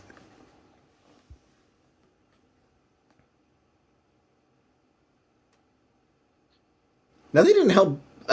I thought it was great how she got revenge on these three. It was great. Yeah. Well, and it's neat the fact that they don't help them to get out because, one, they wouldn't have worked with them to take down Batman. They would have been loose cannons. But I love the fact that after the escape, after all that stuff, we see those three, what happens with them. And I thought that, again, was a really cool plot story and a really cool plot usage. The umbrella thing was great. the propellers to escape, the balloons to escape. All of that stuff really played out. I almost said Umbrella because that was a very Penguin-like escape. Yeah. And again, something they couldn't have pulled off in the TV show, but it fit in the TV show with the ball and chain turning into a giant balloon and carrying them off, the pickaxes becoming propellers and carrying them off. I thought those were some really cool. It fit the groove of the show, but they wouldn't have been able to pull it off. I thought they brought in characters like Falseface and King Tut and stuff like that. It was great. Oh God, yeah, and again, characters they used, bring them together. But I liked how the three disappear and they turn into those pool of goop, and that's your first clue as to the fact that they're not really who they said they were. I thought that was awesome for just foreshadowing and just giving us, laying it down, what is actually going on here.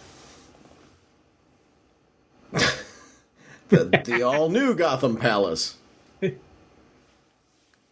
Hey, come on, the Bat-Watusi is the biggest, latest thing. The Batusi's great. Again, this really cracked me up. Just the way he was playing it, just so over-the-top villainy, but not, haha, I'm going to kill you all. But it's his Batman as evil. It's the 66 version evil.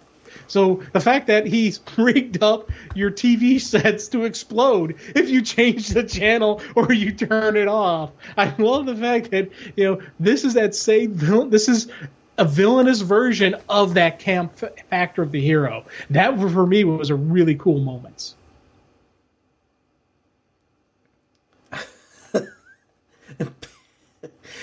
The funny part about this is I'm just laughing at the fact that he makes these duplicates of himself. Now, I don't know about you. I'm glad that they pulled in all the villains and show them going up against Batman. But would you trust, duplicates of you to run a city? Especially if you're evil? No. Well, he's making duplicates of the evil version, so, what happens with villains, they double cross. It's going to happen, so why would you trust it? Now, I do like the fact that the band's got the groove. You got the hip cat Batman on the horn, with the goatee jamming. But again, this was some great choreography in the fight sequences. And I like how Robin gets thumped and Catwoman just basically runs over him. This episode's really funny in the fact that its portrayal of Robin. Because Robin really does take a backstep in this one, I think. Egghead. The knockout egg. Vincent Price was great as Egghead. Yeah. Now, who's the guy with the lamp on his head? I can't remember that. Bookworm. Okay. The Bat Heat Shield. But yeah, again, Mr. Freeze is one that they had in the show, right? Yep, they had two Mr. Freezes. Okay. I think it was two. It's funny. Yeah, I don't remember a lot. No, it was. I guess my question is not if it was two. Was there three? There's Shane. Ride him, cowboy. Just the massive, just the beat down that Batman's giving these guys. I love the fact that it's just, they'll take out one Batman, but then just another one will come in and thump him. And as this is going on, Batman's doing his Watusi.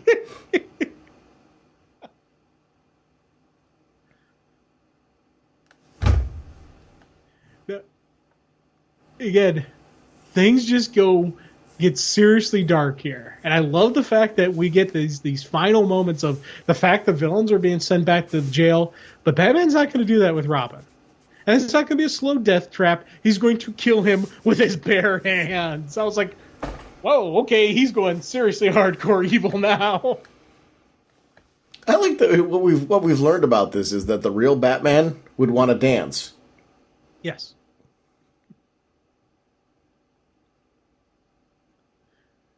No. I didn't see this coming. This is another one. The resolution of all this.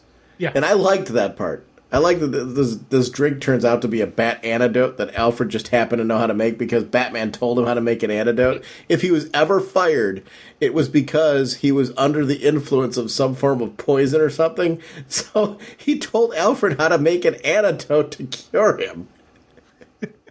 That's so great. Now, the thing that I love is I recognized Alfred's voice. So I knew it was Alfred giving him something. And I didn't know what it was going to be. You kind of figure it was going to be an antidote or a knockout something, or I knew it was going to be something, But I love the explanation how, as you said, Bruce knew it was coming, so he planned ahead and had Alfred make this antidote, and that's why Alfred was on Skid Row. He had to get the ingredients to make the antidote.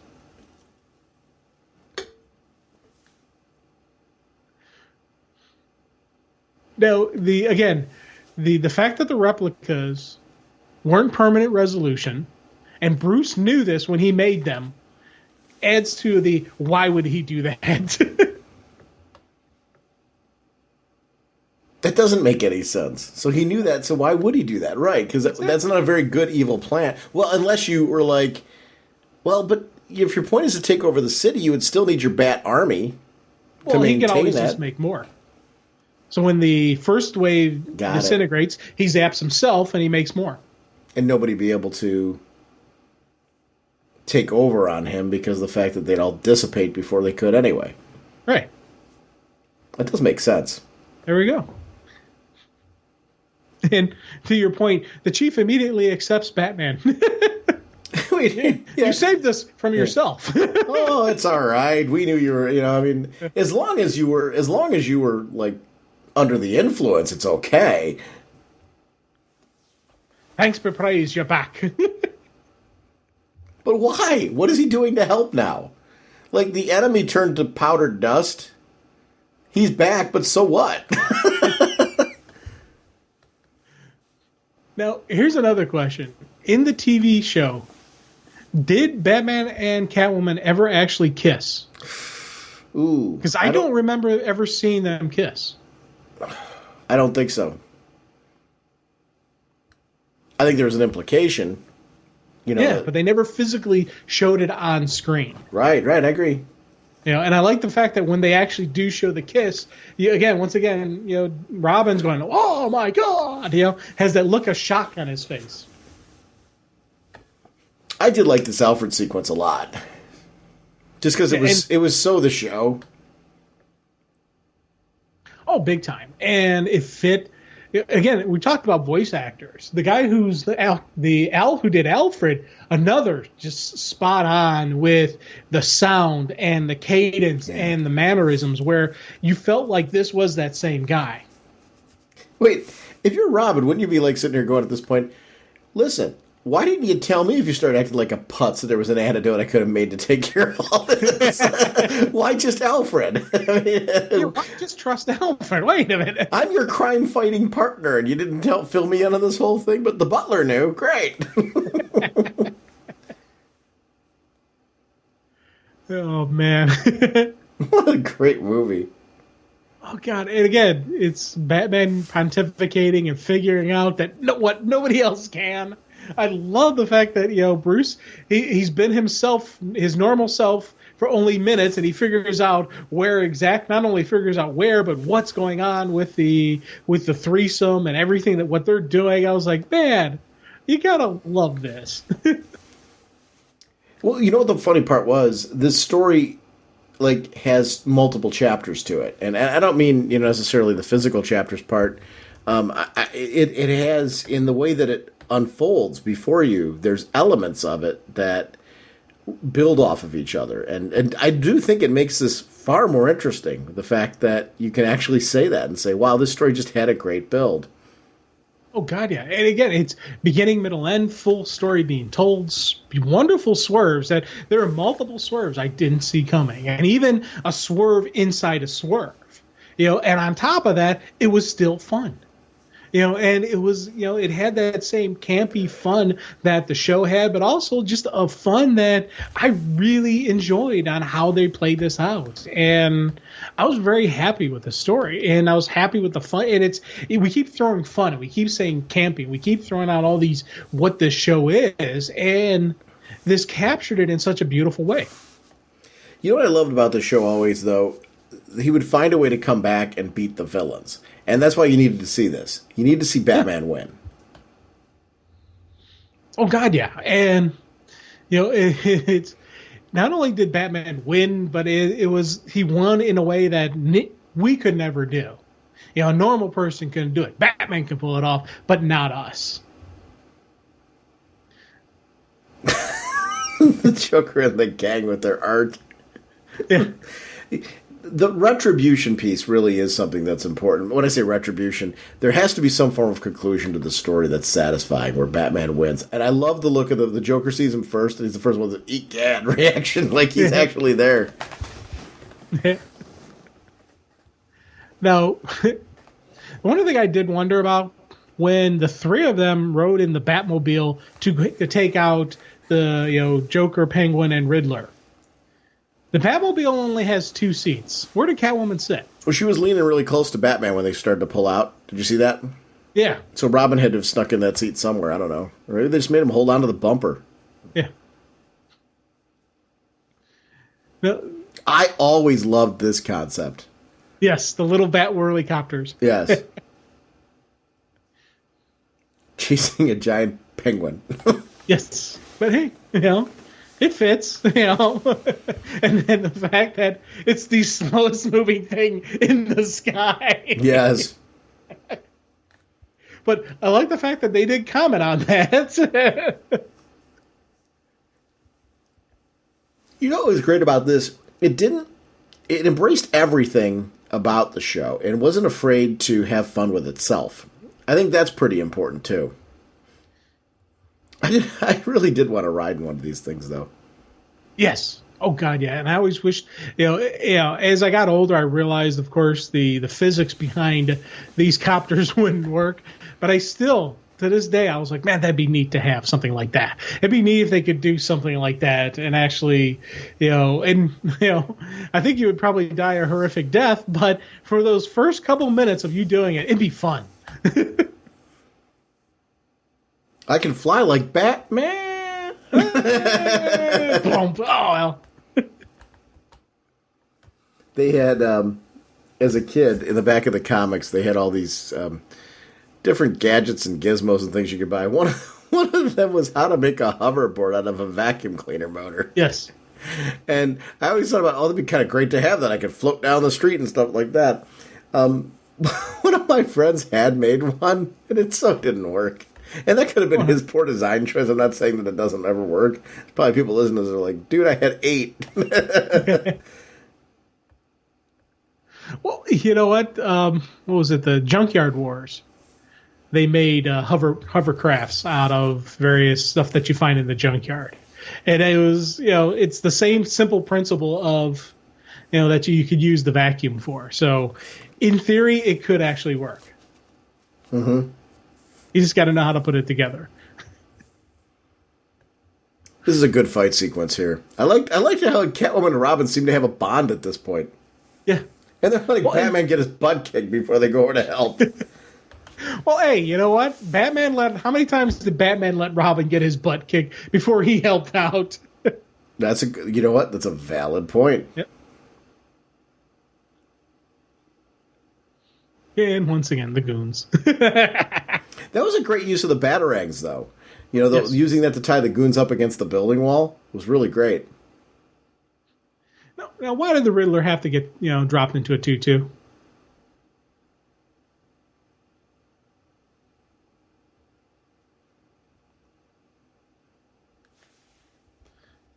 The Penguin escape sequence here is probably one of my favorite is I was like, well, I started watching this. I'm like, wait, we're recording right now. Like, it's not watching this. I started getting into the whole fight. They're on the penguin airship and fighting, and I'm like, I'm getting into this. It is a testament to this film though, because this is like my third time seeing this through now, and I really did get captivated in the whole fight. This is the fight though that you want to see: Batman versus the Joker. That always worked on the show, even when the two were having a surfing contest. Do you remember that? Yeah, and again, the stuff they can pull off in the animated show, they couldn't pull off in the TV, so I was glad we got these big pratfalls that would never actually work in real life, with Joker jumping off, tooting a little bit, and then jumping off the thing, going through the circus, all the various, getting thrown into the cannon, getting stampeded by the elephants, getting picked up by the Keystone Clowns. I was like, man, this was one of those where it kept boom, boom, boom, boom, boom, boom, just multiple, just kind of funny moments. The Keystone Clowns was great because he's trying to escape clowns. Yeah.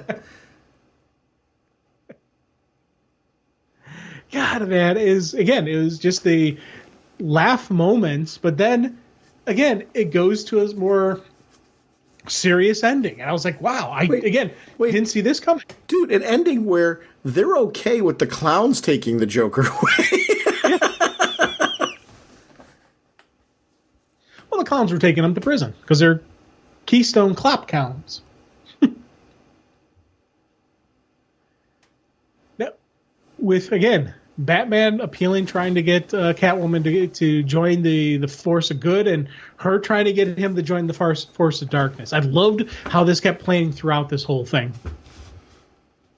Yeah, there's a consistency to the story that I thought was really interesting. That actually fit the show, too. This was their relationship on the show, because he did plead with her to go the straight and narrow on the show.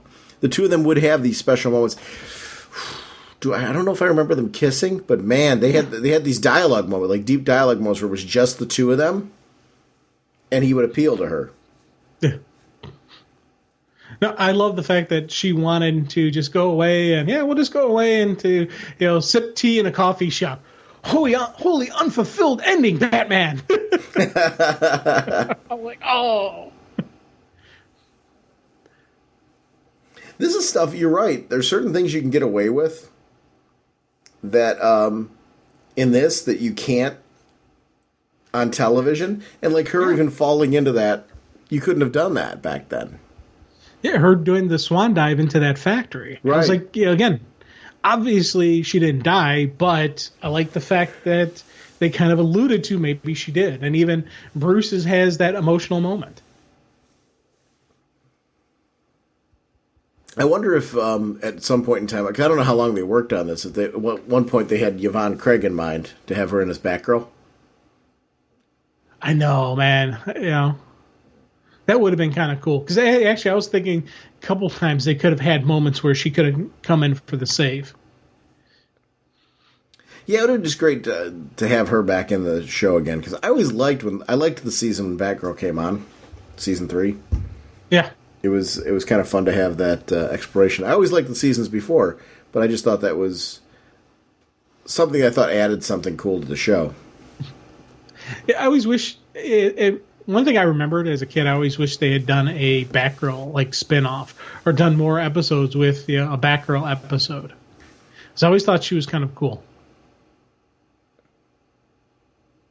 Aunt Harriet. Well, she seems to think that she figures it out, and afterwards, like, I need to bail on this conversation. Wouldn't you want to know, like, what she knows? You're like, how close is she?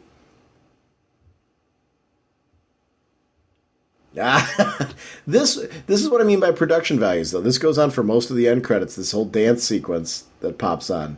And it's not just him. We'll see Catwoman later and stuff like that. I really think it was a neat idea to add this in. Yeah, again, I was, the Bat-Tusi and the various other swim, and I don't know what kind of groove he's got going on, but, the Batman's got his groove going, and it even, there was a dance called the Batman, wasn't there? Well, the Bat-Tusi.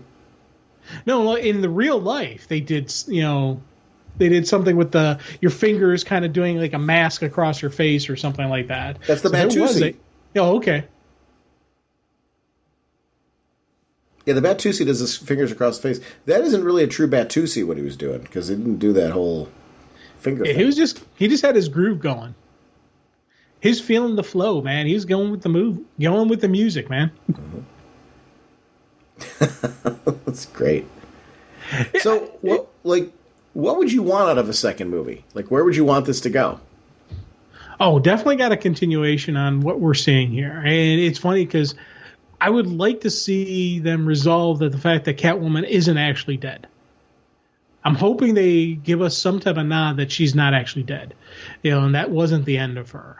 Whether they show her just in passing, or they do some comment or do something where she's a major character once again. Because again, I love the banter and just the energy between the two of them. That I thought that was a great story. And continuing with, I like this. I wish they make Robin, how Robin was at the end, where he was more of a man, he was less of the boy wonder and more of the man, and the evolution and growth of the character. I'd like to see them continue that. I think that'd be kind of a neat thing to do to give Robin his own.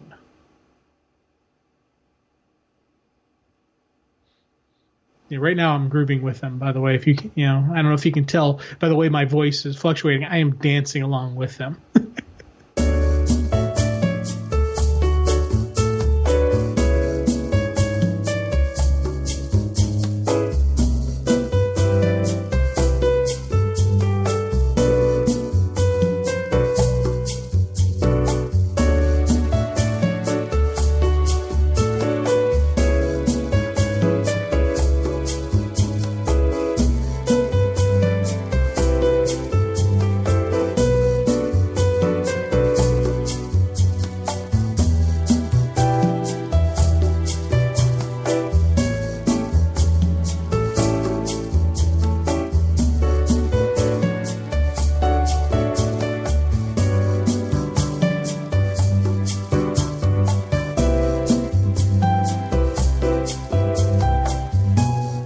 Now they're doing this one and then a sequel to it. Would you want this if the quality is the same as the next one? Would you want this to be a part of the rotation? Oh God, yeah. Again, as I said, watched it multiple times, and then today I was still laughing at some of this stuff. This has definite watchability. It was, as we said throughout this whole episode, it was fun, but it was a good, solid story. They give me this again next time, I'm in for 3. They give it to me on 3, I'm in for 4. I say keep knocking these things out. That was something that I kept saying throughout my first time watching it. It's going, man, why didn't they do this before? Years ago when both when Adam West and Burt Ward were a little younger, when they still had some of the original cast still around. This is something they could have done and would have been kind of cool, but I don't know if this would have played out as well 10 years ago, because I think it's more of now, the people who were the big time, I think this is the right time for this to strike, with the nostalgia towards 66 and everything that's gone on towards people saying, yeah, I remember that was cool. I think this is the right time to fight, to fire this off. But I hope we got enough time to fire off multiples of these, because I enjoyed this. I want 2, 3, 4, 5, etc. This is the 50th anniversary too of 66, so that's playing a factor in all this as well, and it does make it great timing for this to kind of launch it off, because it's a long distance away. And I was really ready for this, and I'm with you. And I'm thrilled actually that you got the same thing out of this one, because you actually watched it out of the two of us. You watched it first, yeah. And I really am glad that this wound up being, because I want more of them, and I don't think that happens if it only appeals to one crowd. And being that you were one walking into this that was like, oh, I don't really know that I need a Batman 66 thing. I'll just do it for the show. It's cool that at the end you're saying that you would watch and enjoy this one. Oh God, yeah. I completely was doing it for the show. and that was something I was definitely. I was surprised at myself that how much I enjoyed this. Fathom Events did this on the big screen, and I considered going to it. It was the night of a board meeting, though, so I couldn't make that happen. But I would have otherwise gone to see this, because I knowing that Adam West and Burt Ward were doing the voices, I would have gone for that reason. Now, it would have been a no-brainer. Yeah. Having seen this, I'm like, oh, this is really, they really have got this. In some ways, I like that they weren't afraid. I think now it's hard to embrace having fun with some of these characters, especially Batman. Because I think there's like this impression that Batman has to be super dark in order for it to be interesting. And I completely disagree. The crime-fighting, crusading detective bit of this whole thing really worked for me. I think it embraces DC's multiverse. I like that there's that, the film version, which is clearly a darker to a certain extent. They have an animated version that's darker. The comic book version has its own thing going on. And then they have this one where they're like, but remember, you can do this with the character too. This character's malleable. And I think, with the 75th anniversaries hitting of all these characters, like the Wonder Woman ones currently going on this year, this is the kind of stuff that I really like. When they embrace the multiverse, they embrace the character's history. This was something that, when it was out in the TV series, the comic books were very reflective of this kind of thinking and this kind of Batman storytelling. And that part I really loved. It's funny. I'm remembering something now. Back when the Michael Keaton movie first came out. Yeah.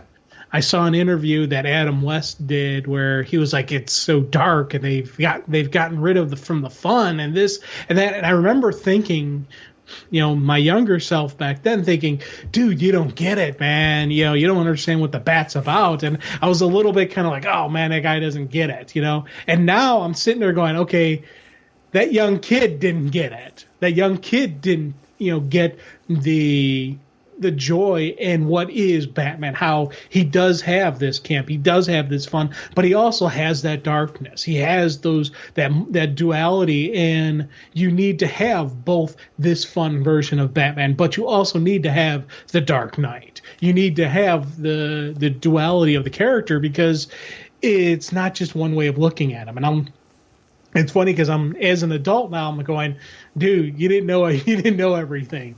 You got to learn. You got to expand your horizons. And try new things. And I'm so glad that this movie came out, because now I'm thinking, okay, I got to rewatch the '66 TV show. I got to rewatch it now, looking at it, nowadays, as opposed to how I looked at it back then, because it's been forever since I've seen it. So I really vaguely remember any episodes.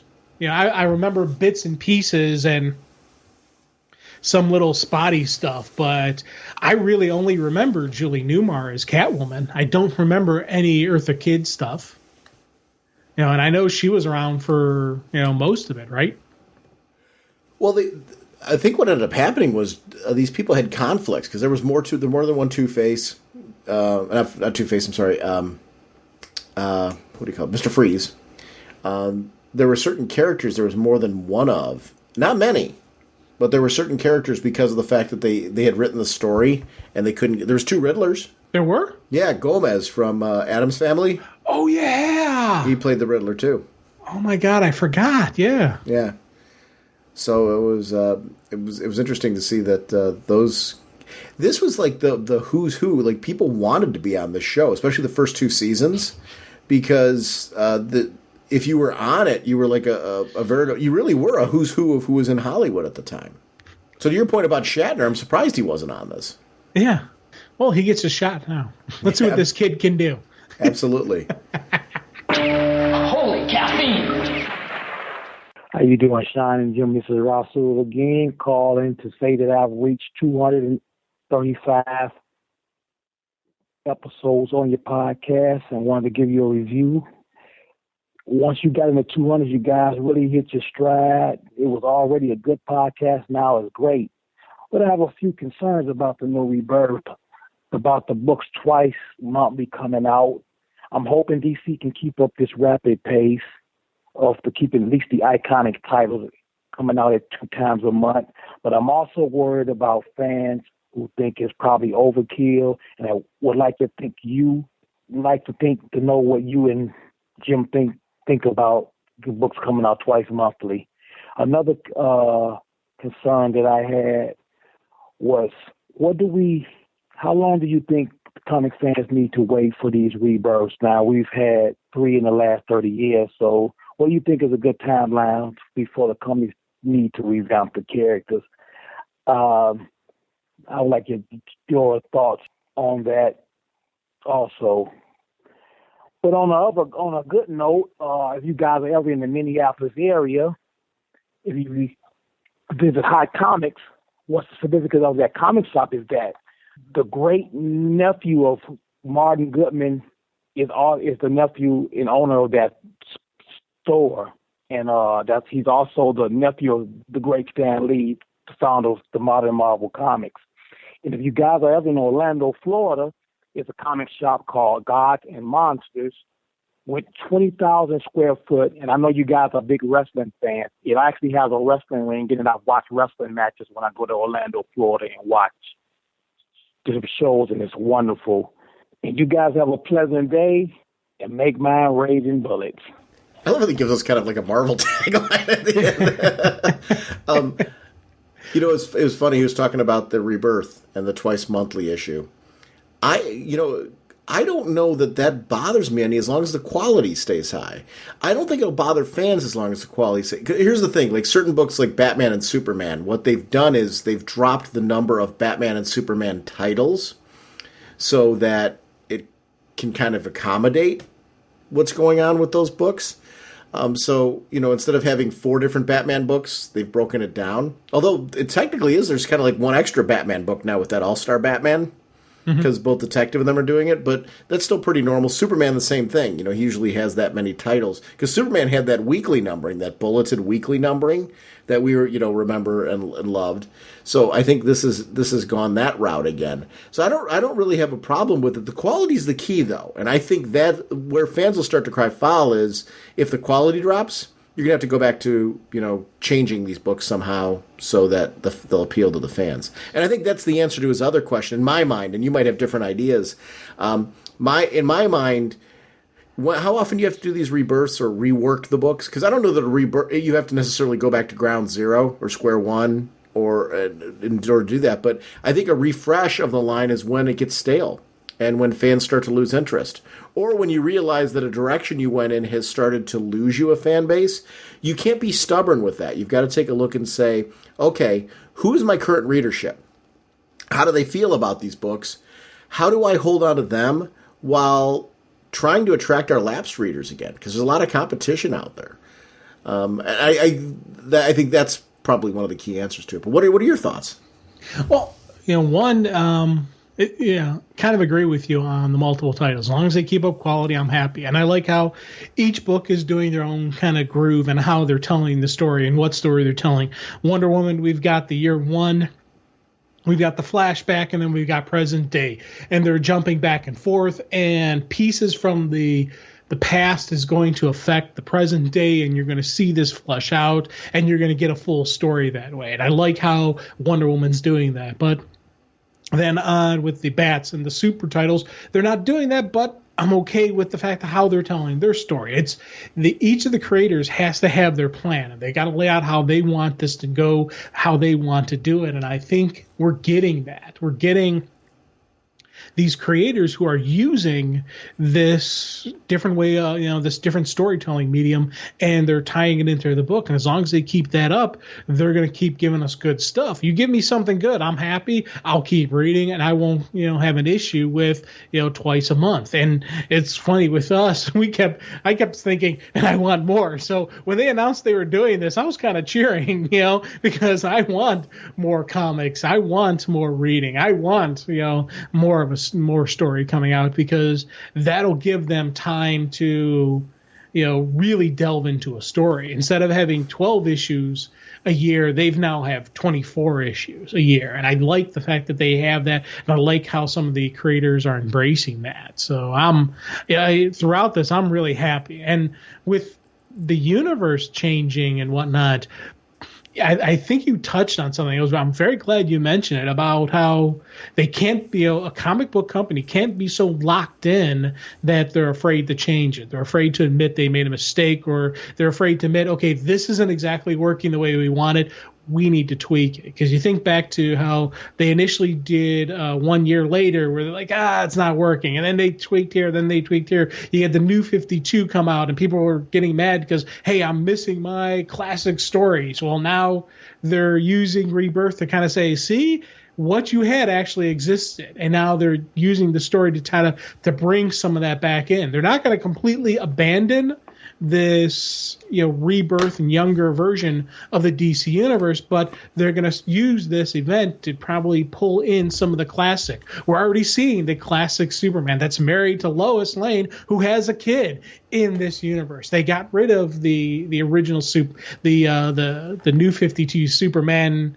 And I'd say got rid of with air quotes around it, because I still don't think he's completely gone. I think he's going to come back somehow in some other way, maybe some other format, but I don't think he's completely gone. So I like how they're using the flexibility. They're using the fluctuations in the universe within the story. They're not just doing a complete whitewash, redo everything. They're telling a story, and they're telling a story over the long run. Yeah, what do you think is going on with the Rebirth New 52 universe?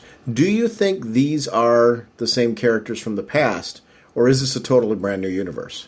I don't know, man, because at first I was thinking these are the same characters, and they just had the whammy put on them. Mm-hmm. But then part of me is wondering, maybe these aren't, those same characters. Maybe this is a new universe that had the mind and the memories of the other universe implanted in it. And maybe that's how this is going to play out. Like, we know Superman and Lois are from the previous universe.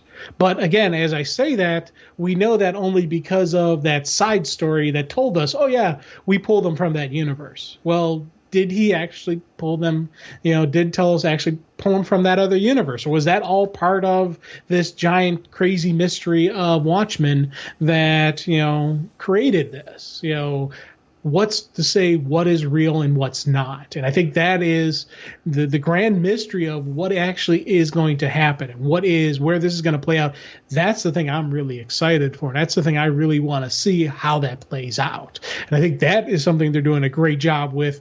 Just as you're going on the story, they throw out a little teaser. They throw out a little hint. They throw out another little piece here, like with Tim Drake, what happens to him with, when Batman finds the Watchmen, when he finds, the comedian's button hidden in the Batcave, with the stuff going on with Wally coming back. These little pieces of this massive story, they're slowly throwing out in the different universe, with Titans remembering stuff from the past that, quote unquote, didn't exist in this universe. So where's those memories coming from? I like how the mystery is unfolding, and they're taking their time, and they're telling us a story within these other stories.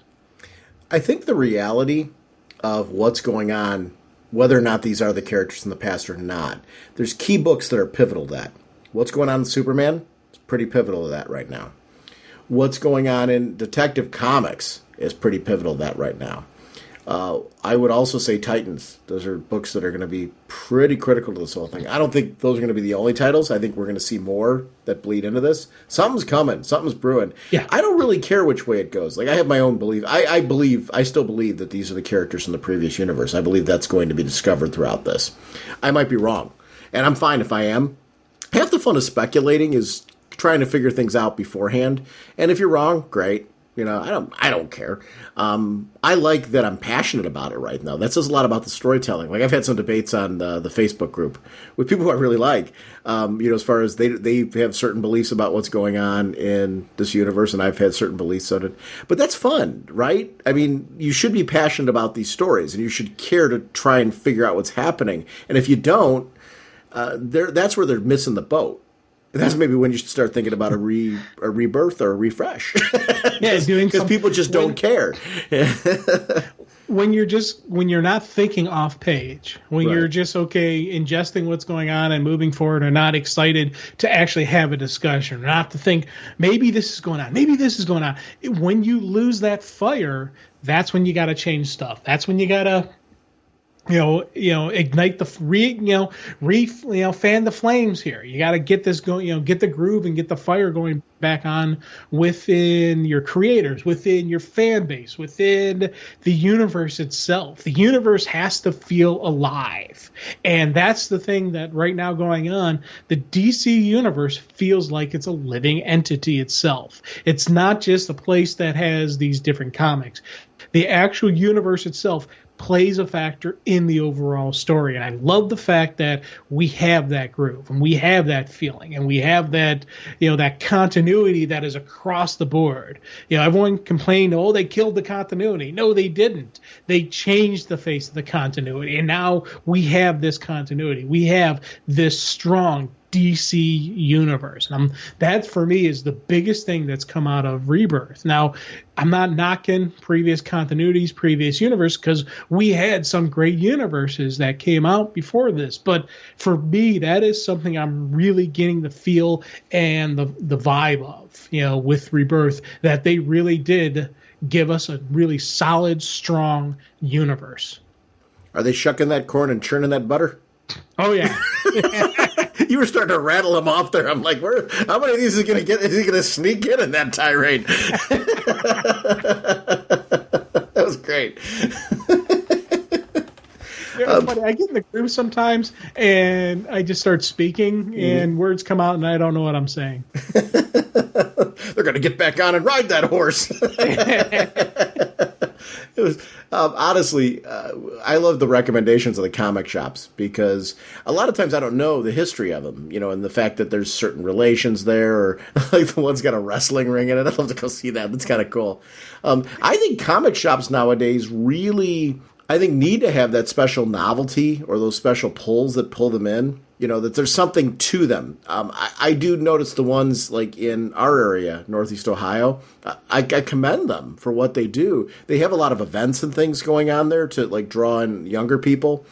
They celebrate the different comic days and they pay a lot of attention. Like that Batman Day came around, they did something with that. It's really nice to see shops finding ways to have, I guess, their own little mini conventions at their own stores, where it's fun and entertaining to see that. I think that really needs to be critical at this point to keeping comic shops in and having a draw. So I'm glad to see that continues to happen. I know so many of my friends that are going to comic shops now that I never thought of as being real big comic book fans, and it's nice to see. Yeah, and it's funny because you mentioned the one in Orlando, and it's funny. I've heard of that. I've heard of that shop. And was it a couple summers ago? Italy Brother was in town, and they were doing the Disney World and the all the various parks, and we were down in Orlando, and we were down in that area. And I actually tried to figure out a way that I could have arranged to actually see the place. Because, one of the things I did when we were in Italy, I was finding Italian comic shops. I was trying to find, I found a Slovenian comic shop, and I found all these different shops in different countries. So when they were in town, I was like, let me see if I can find Florida one. And I just saw that one popped up in my Google searches, and I was unable to get to it because of scheduling and whatnot. And it's funny now that, you hear him throw out like, oh man, I really wish I had gone to that now. And it's visiting these shops or something that I was like, I've been looking at some of the shops even in Ohio and throughout Ohio that I'm trying to find a time when I can find a weekend where I can just hop in the car and head down and just see a shop, go to a place that's not my normal shop and just kind of visit these things, because some of these shops have a really cool vibe and a really cool groove to them that you can tell the people who who are running it who really like and love comic books, and you see the people who are, it's a business, and I'm not knocking the people who use this as a business, but you can tell the difference between someone who's, it's just dollar signs, and some who you see the love and the passion, and so I'm glad he threw out the recommendations. I mean, one day I gotta get to that shop, and there's a couple other shops that I'm starting to find out online, these massive mega shops that I want to go to. Yeah. That part's pretty cool. You mentioned the shop in Italy, and you said a Slovenian comic shop. Is that what you said that you went to as well? Yeah. So, are they any different? I mean, oh yeah. Like, what is different? I mean, it's just kind of an interesting thing to me because I haven't been to a comic shop really in another country before, and I would imagine like there's a lot of similarities in fandom. What would you say constitutes a difference? I think that's kind of cool. Okay, well, you've got a couple different types of shops. One, you've got a shop that it's more of just a magazine. It's the magazine places, and they happen to have comics, and that those kind of places. Okay, it's just a bookstore. The same group of a bookstore and and the newspapers, magazines, whatnot. But there's a couple, and they're rare to find. They're really hard to find these things. I found, like, as I said, I found just the one in Slovenia. I found the one, we found like two of them in Italy where they're an actual real comic shop, and it had that comic book shop feel to it. And you're going through, and it's like you're walking into the your local shop just down the street from you. It's had the comics everywhere, the posters, plaque, the statues and whatnot, and it had that that groove. It just, a lot of the stuff was in Italian or Slovenian, or I was in a couple in London, that I went to. Again, that's same language, but it's that you kind of have that massive groove to it, and you have that comic book feel. And I was like, man, this is awesome. This is cool. This is a comic shop, because a couple times it was just a newsstand that I was at. I was like, oh, okay, yeah, there's a comic book in Italian. Okay, I'll pick that up just to have it. But we did find some actual shops, and those were some neat stuff when you could see the guy running the shop. He could tell I'm an American because I walk in, even if I don't say a word, they know I'm American. Just my presence gives it away, but but there is that universal geek language, and he gets the groove, and you see the thing. He's like, oh, hey, come on in. Like, oh, this is an awesome shop. Oh, thank grazie. It is, the guy kind of spoke some English. The other one, the dude was, completely fluent, perfect. Everything was great. And that one was a lot easier shopping because I could say, hey, do you got the Robin issue? Oh yeah, here, and here's where the Robins are, and here's how he's showing me how they had their organizing, and and how they laid some stuff out, and it was a neat experience. And that's something, if you're ever in a foreign country, I recommend just seeing if you can track down the comic shops, because as I said, I was in England. I was in the one in England. I can't think of the name of it now, but it was a massive, multi-floored. It had comics, it had movies, it had every geek possible culture, and it was absolutely wonderful comic shop. I was like, man, I give it a shout out if I could remember the name, but that was multiple years ago, and I don't recall. But it was funny because that had that classic comic book feel to it, that comic shop, but it did have the British twist to it. So you did kind of, it wasn't an American shop in England. It was a British shop, but it still had that same universal, culture of the geek culture. And that was kind of a neat thing to experience someone else's version of, the comic shop of the geek, life. That's neat. Yeah, that's kind of what I've always wanted to hit more comic shops when I'm on the road. And every time I have, I've always been satisfied. It's always been great to see, just a really great shop with a different theme. What amazes me, I think, is how a clever store owner can really come up with their own theme to make the shop feel like something special and unique. And I think the best shops that I like are the ones that feel like hangouts. Like you want to be there. I think the staff really interacts with you and tries to make you feel comfortable being there. And you kind of mentioned the geek language. I think that's the ones where you got somebody sitting behind the counter who couldn't really care less about you. Right. That doesn't draw me in. It really is, and I think it's hard to do for a store owner, or the people that they employ to really engage the customers and make them feel a part of it. But the ones that do and do it well, those are the shops that I think wind up being really successful, and you want to be loyal to them, which I think is pretty important. So that stuff's neat. How you doing, Sean and Jim? This is Rasul. And I was just sitting around thinking about what you guys was talking about a couple of years ago. I'm at the part of your podcast where you guys was talking about price a lot. Now, I know you guys are true fans. You was going to buy the books at $2.99.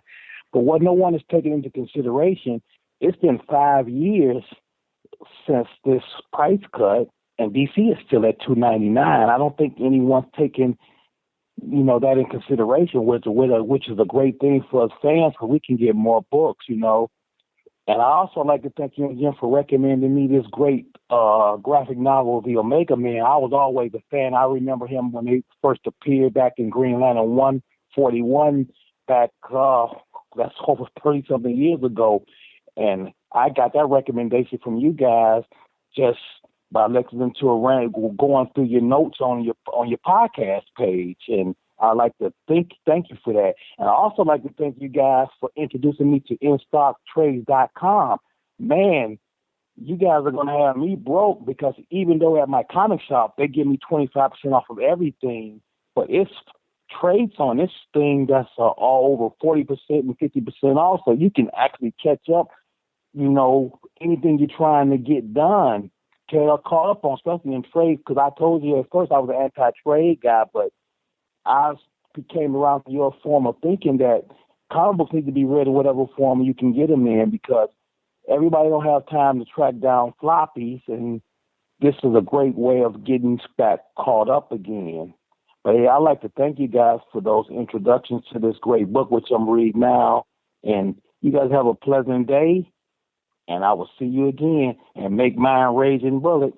But it's funny, he talks about that $2.99 price point, and I don't, the holding the line at $2.99, thing that they did. I'm really glad that they've continued that. Comics have, I think, enough trouble nowadays, competition-wise, with so many other medium. And I think, you want people reading multiple titles. That's half the fun of comics.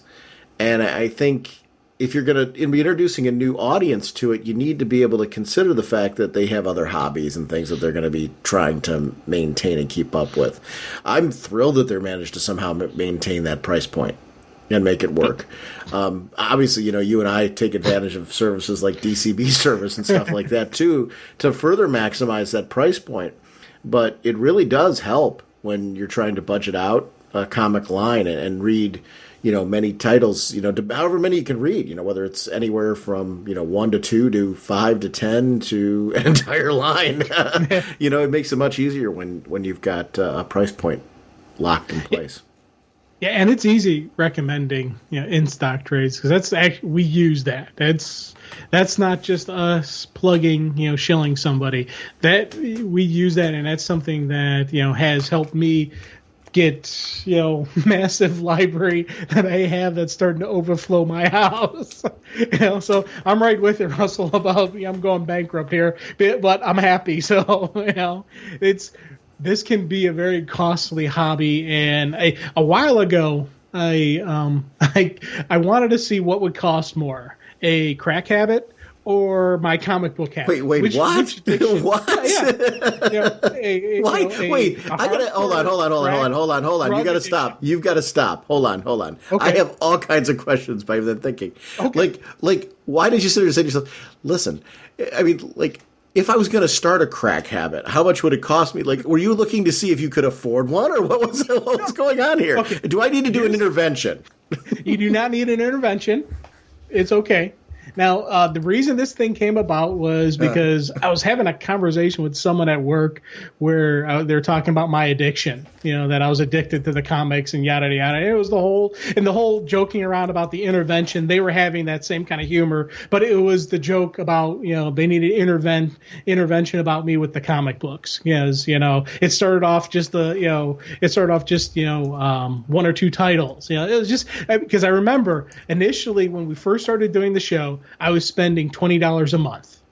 Then it became $20, a week. Then it became this, and then it just started growing. And I started, and they're making the jokes how it's, they just give you that little taste. Your buddy is your dealer. He was letting you borrow the comics at first, giving you a nice free read. Oh yeah, just take a taste. Here, just read this one, Jim. Read this one. That was how this whole thing, spiraled out of control. And then as I'm talking to the people I work with, because I work with a lot of retired cops, some retired DEA agents, and all that, and I started saying, hey, how much is a crack habit? What, and so then they started breaking down, like, well, if it's crack or if it's weed, and heroin, and they're breaking down the different price points and this and that. And so I started figuring out, if I became a hardcore junkie, which would cost more. And I'm very happy to say that, comic books are actually less than a hardcore crack habit.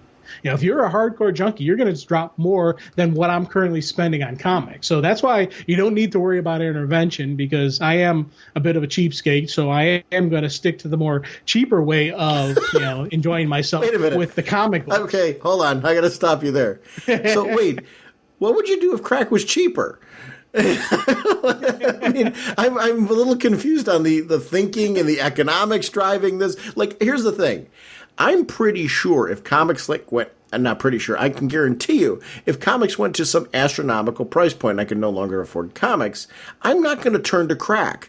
I mean, it's just like, it's not a thing. There's no interest there. But is it like, you're like looking at, I've got to have some hobby, and if I can't afford crack, I might as well do comics? I mean, what's going on here?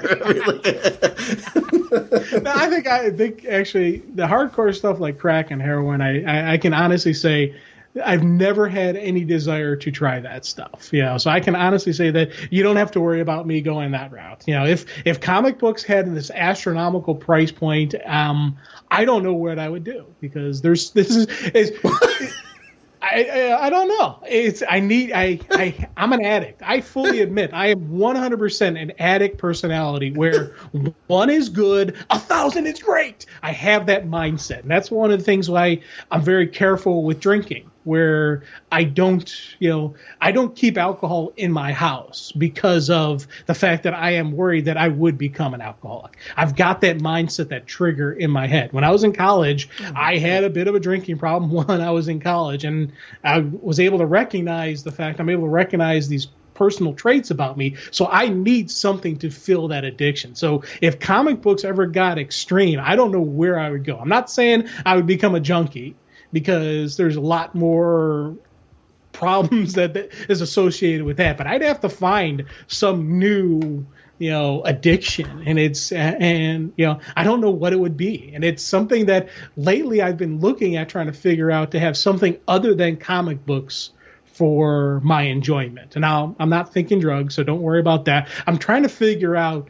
something else that could be that addiction. For a while there, I had, City of Heroes, and I had the gaming and stuff like that, but I don't really have that. And every time I think about getting a new gaming system, I'm always kind of wishy-washy as to what I'm going to go with. I don't know. So I got to lock down something. I need something else to divide my time other than just comic books and wrestling. I have an answer for you on that. Okay.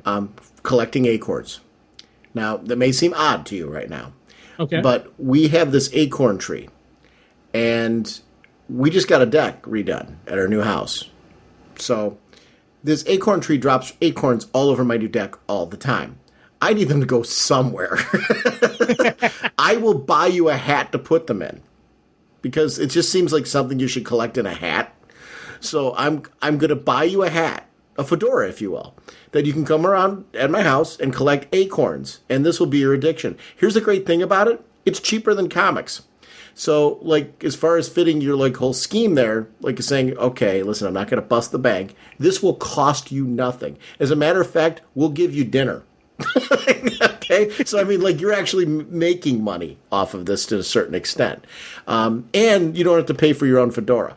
So, this is right away leaps and bounds for you. This is far better than some of the other addictions you could be heading down, because I do feel like still this needs to be an intervention. Because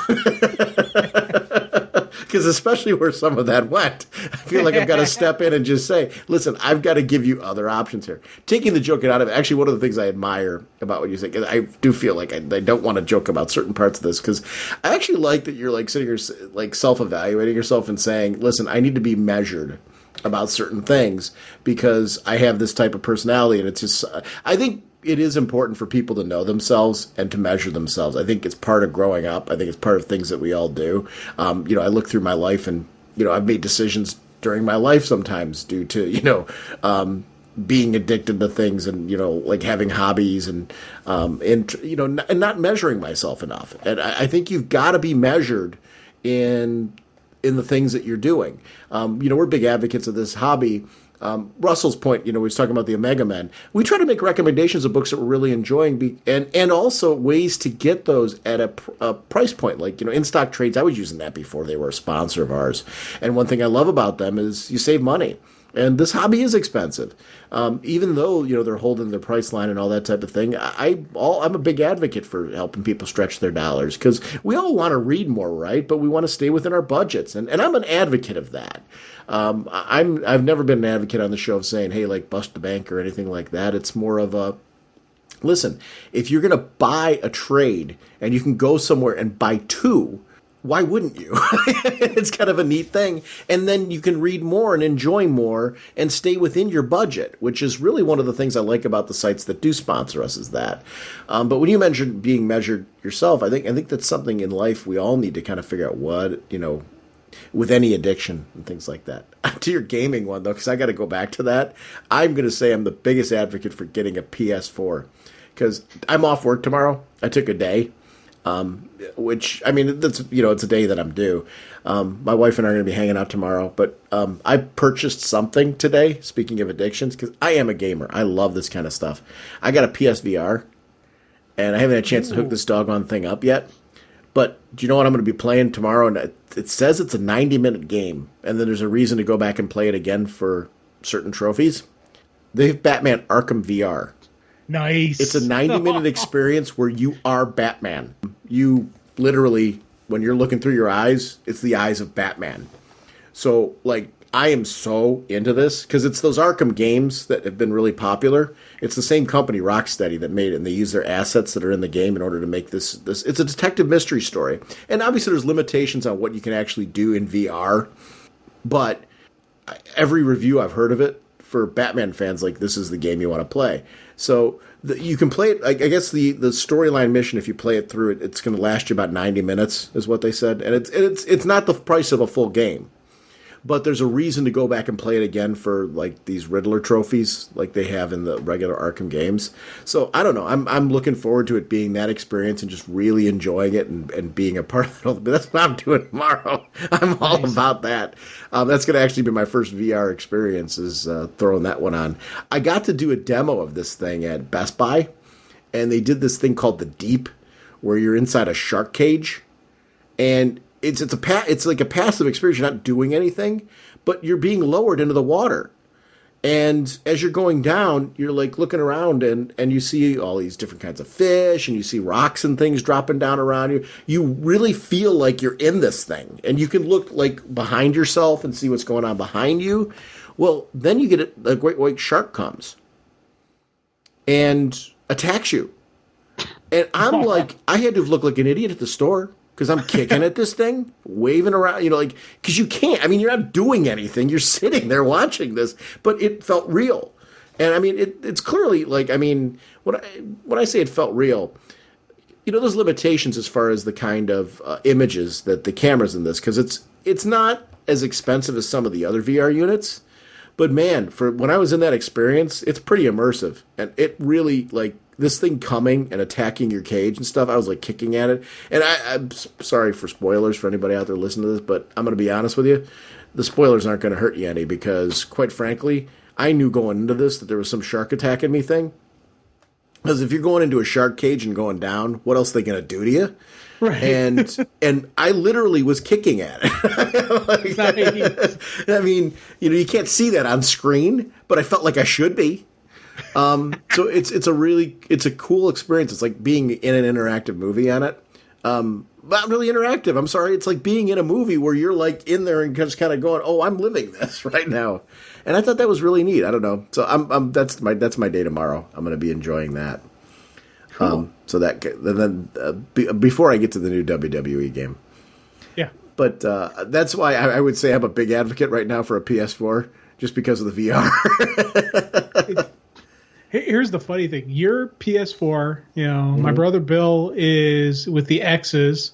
So I'm like, there was at one point in time where I was like, you know what? I think I'm just going to buy one of each. That way I can do game with my brother and I can do gaming with you as well. Oh, that's funny. And now you're throwing out the VR, and I was like, oh, man, Well, here's the thing. I will pull back and say something on that. I wouldn't make your decision solely on that. Not knocking the VR. The experience is great. But remember, first, you're going to be buying a system, and you're going to buy games for the system first. So I wouldn't go and like jump and say, no, I'm going to buy the system and then go buy VR and all that kind of thing. I would buy the system that you like, because Microsoft's going to have their HoloLens thing come out, so you'll be able to do some cool stuff with that as well. I don't know. I think they're both good ecosystems, which is really nice. They've got their own games. I would take a look at, I recommended this to a friend recently. Both systems have exclusive games. They're games that are only made by their company. I would take a look at those exclusives, because the third-party ones, the ones that like are made for both systems, it's like, who cares? But take a look at the games that are exclusive to them and say to yourself, are there any of these that I really want to play? And that's usually the deciding factor. I happen to really like Sony Studios, so I like the Uncharted game series in particular is one of my favorite, and that's only available on PlayStation. So that's what it is. But Microsoft has Halo and Gears of War and stuff like that, so they have their own franchises as well. So I would just take a look at the different franchises that are exclusive and let that be your deciding factor. It honestly makes the choice pretty easy when you find enough games like that. But here's the thing with game systems. You can wait around all you want. What ends up happening is more new systems just come out over that time. Like Nintendo's got a new thing coming out soon that looks really slick.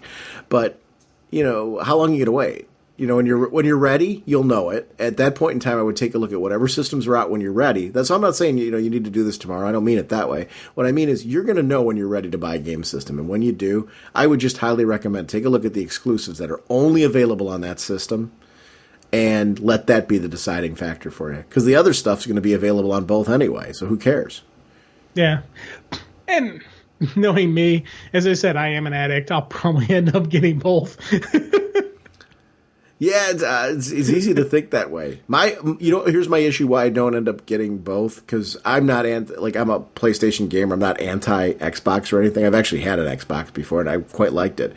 The reason why I've stuck with just the PlayStation stuff right now is just time. I have no time to play both. I really don't. Otherwise, I would have both, because I really do like, Microsoft's games just as much as I like Sony's. So when it comes to the two, there's a slight edge to things like Uncharted and stuff like that. I really happen to like studios like Naughty Dog and the games that are out there. That's my personal preference.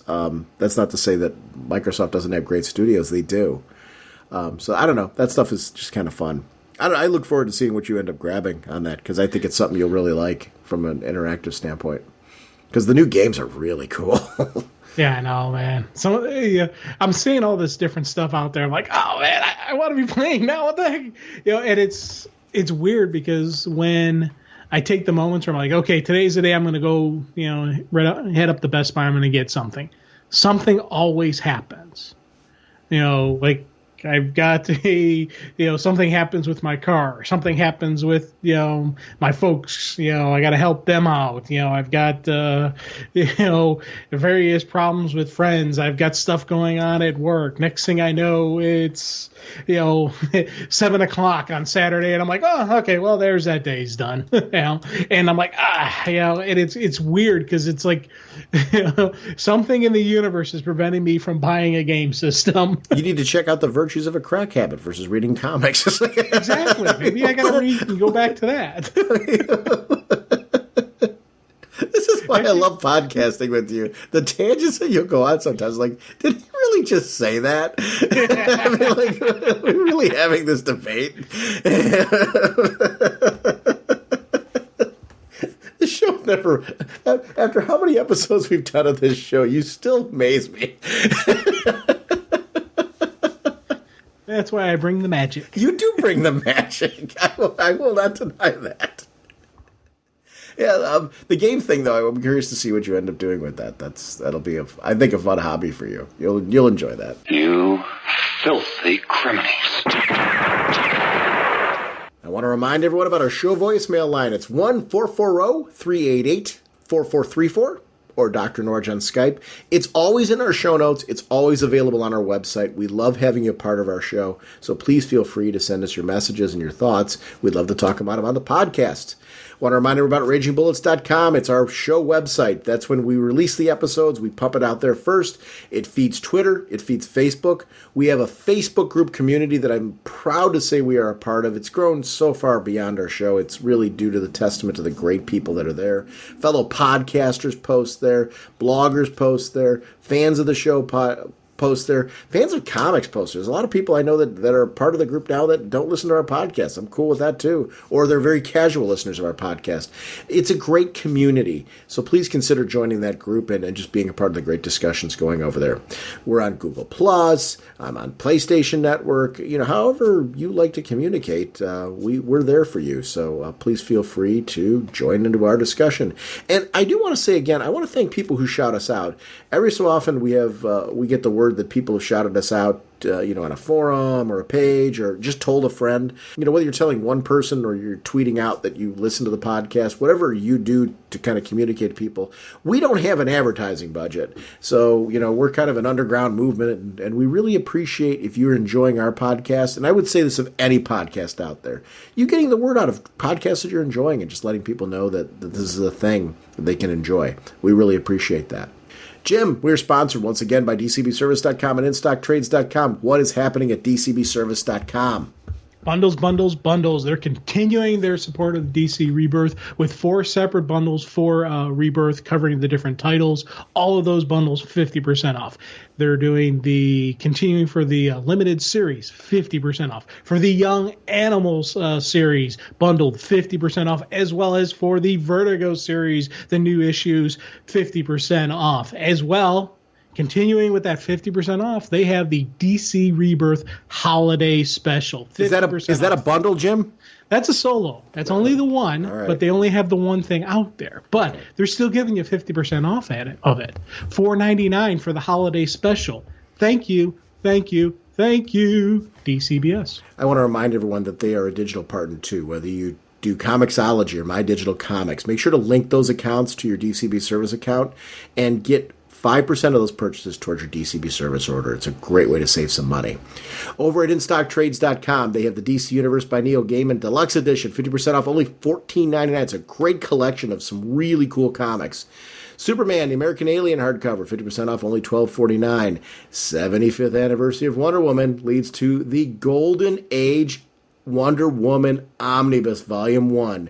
50% off, only $37.50. I am so glad this Omnibus line seems to be successful for them because they're collecting more and more of them. I love getting my comics in these volumes. Just a nice big tome with just an amazing amount of comics to read.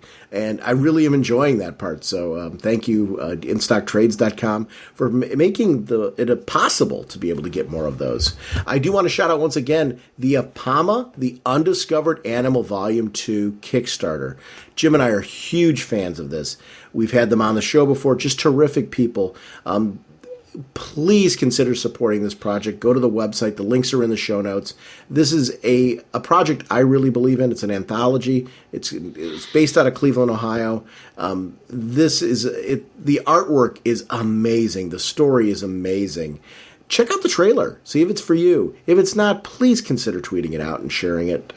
These projects are underground movements, and if you can help in any way to make this become a thing, it's greatly appreciated because it only works if fans are banding together to make these projects go live.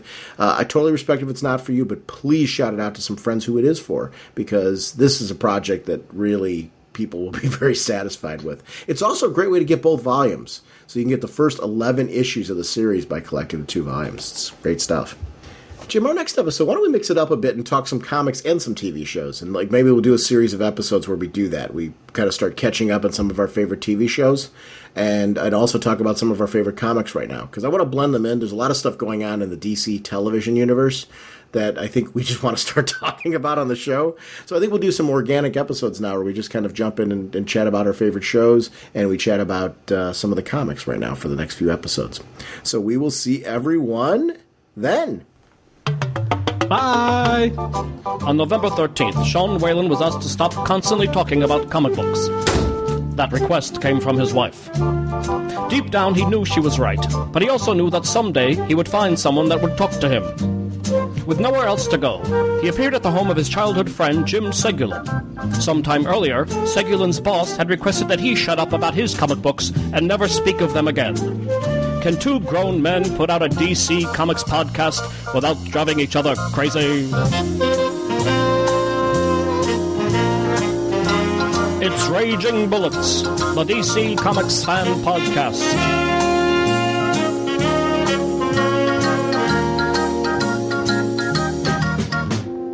With Sean Whalen as Dr. Norge, and Jim Segulin as the Sensei of the Whatnot and the Duke of You-Know.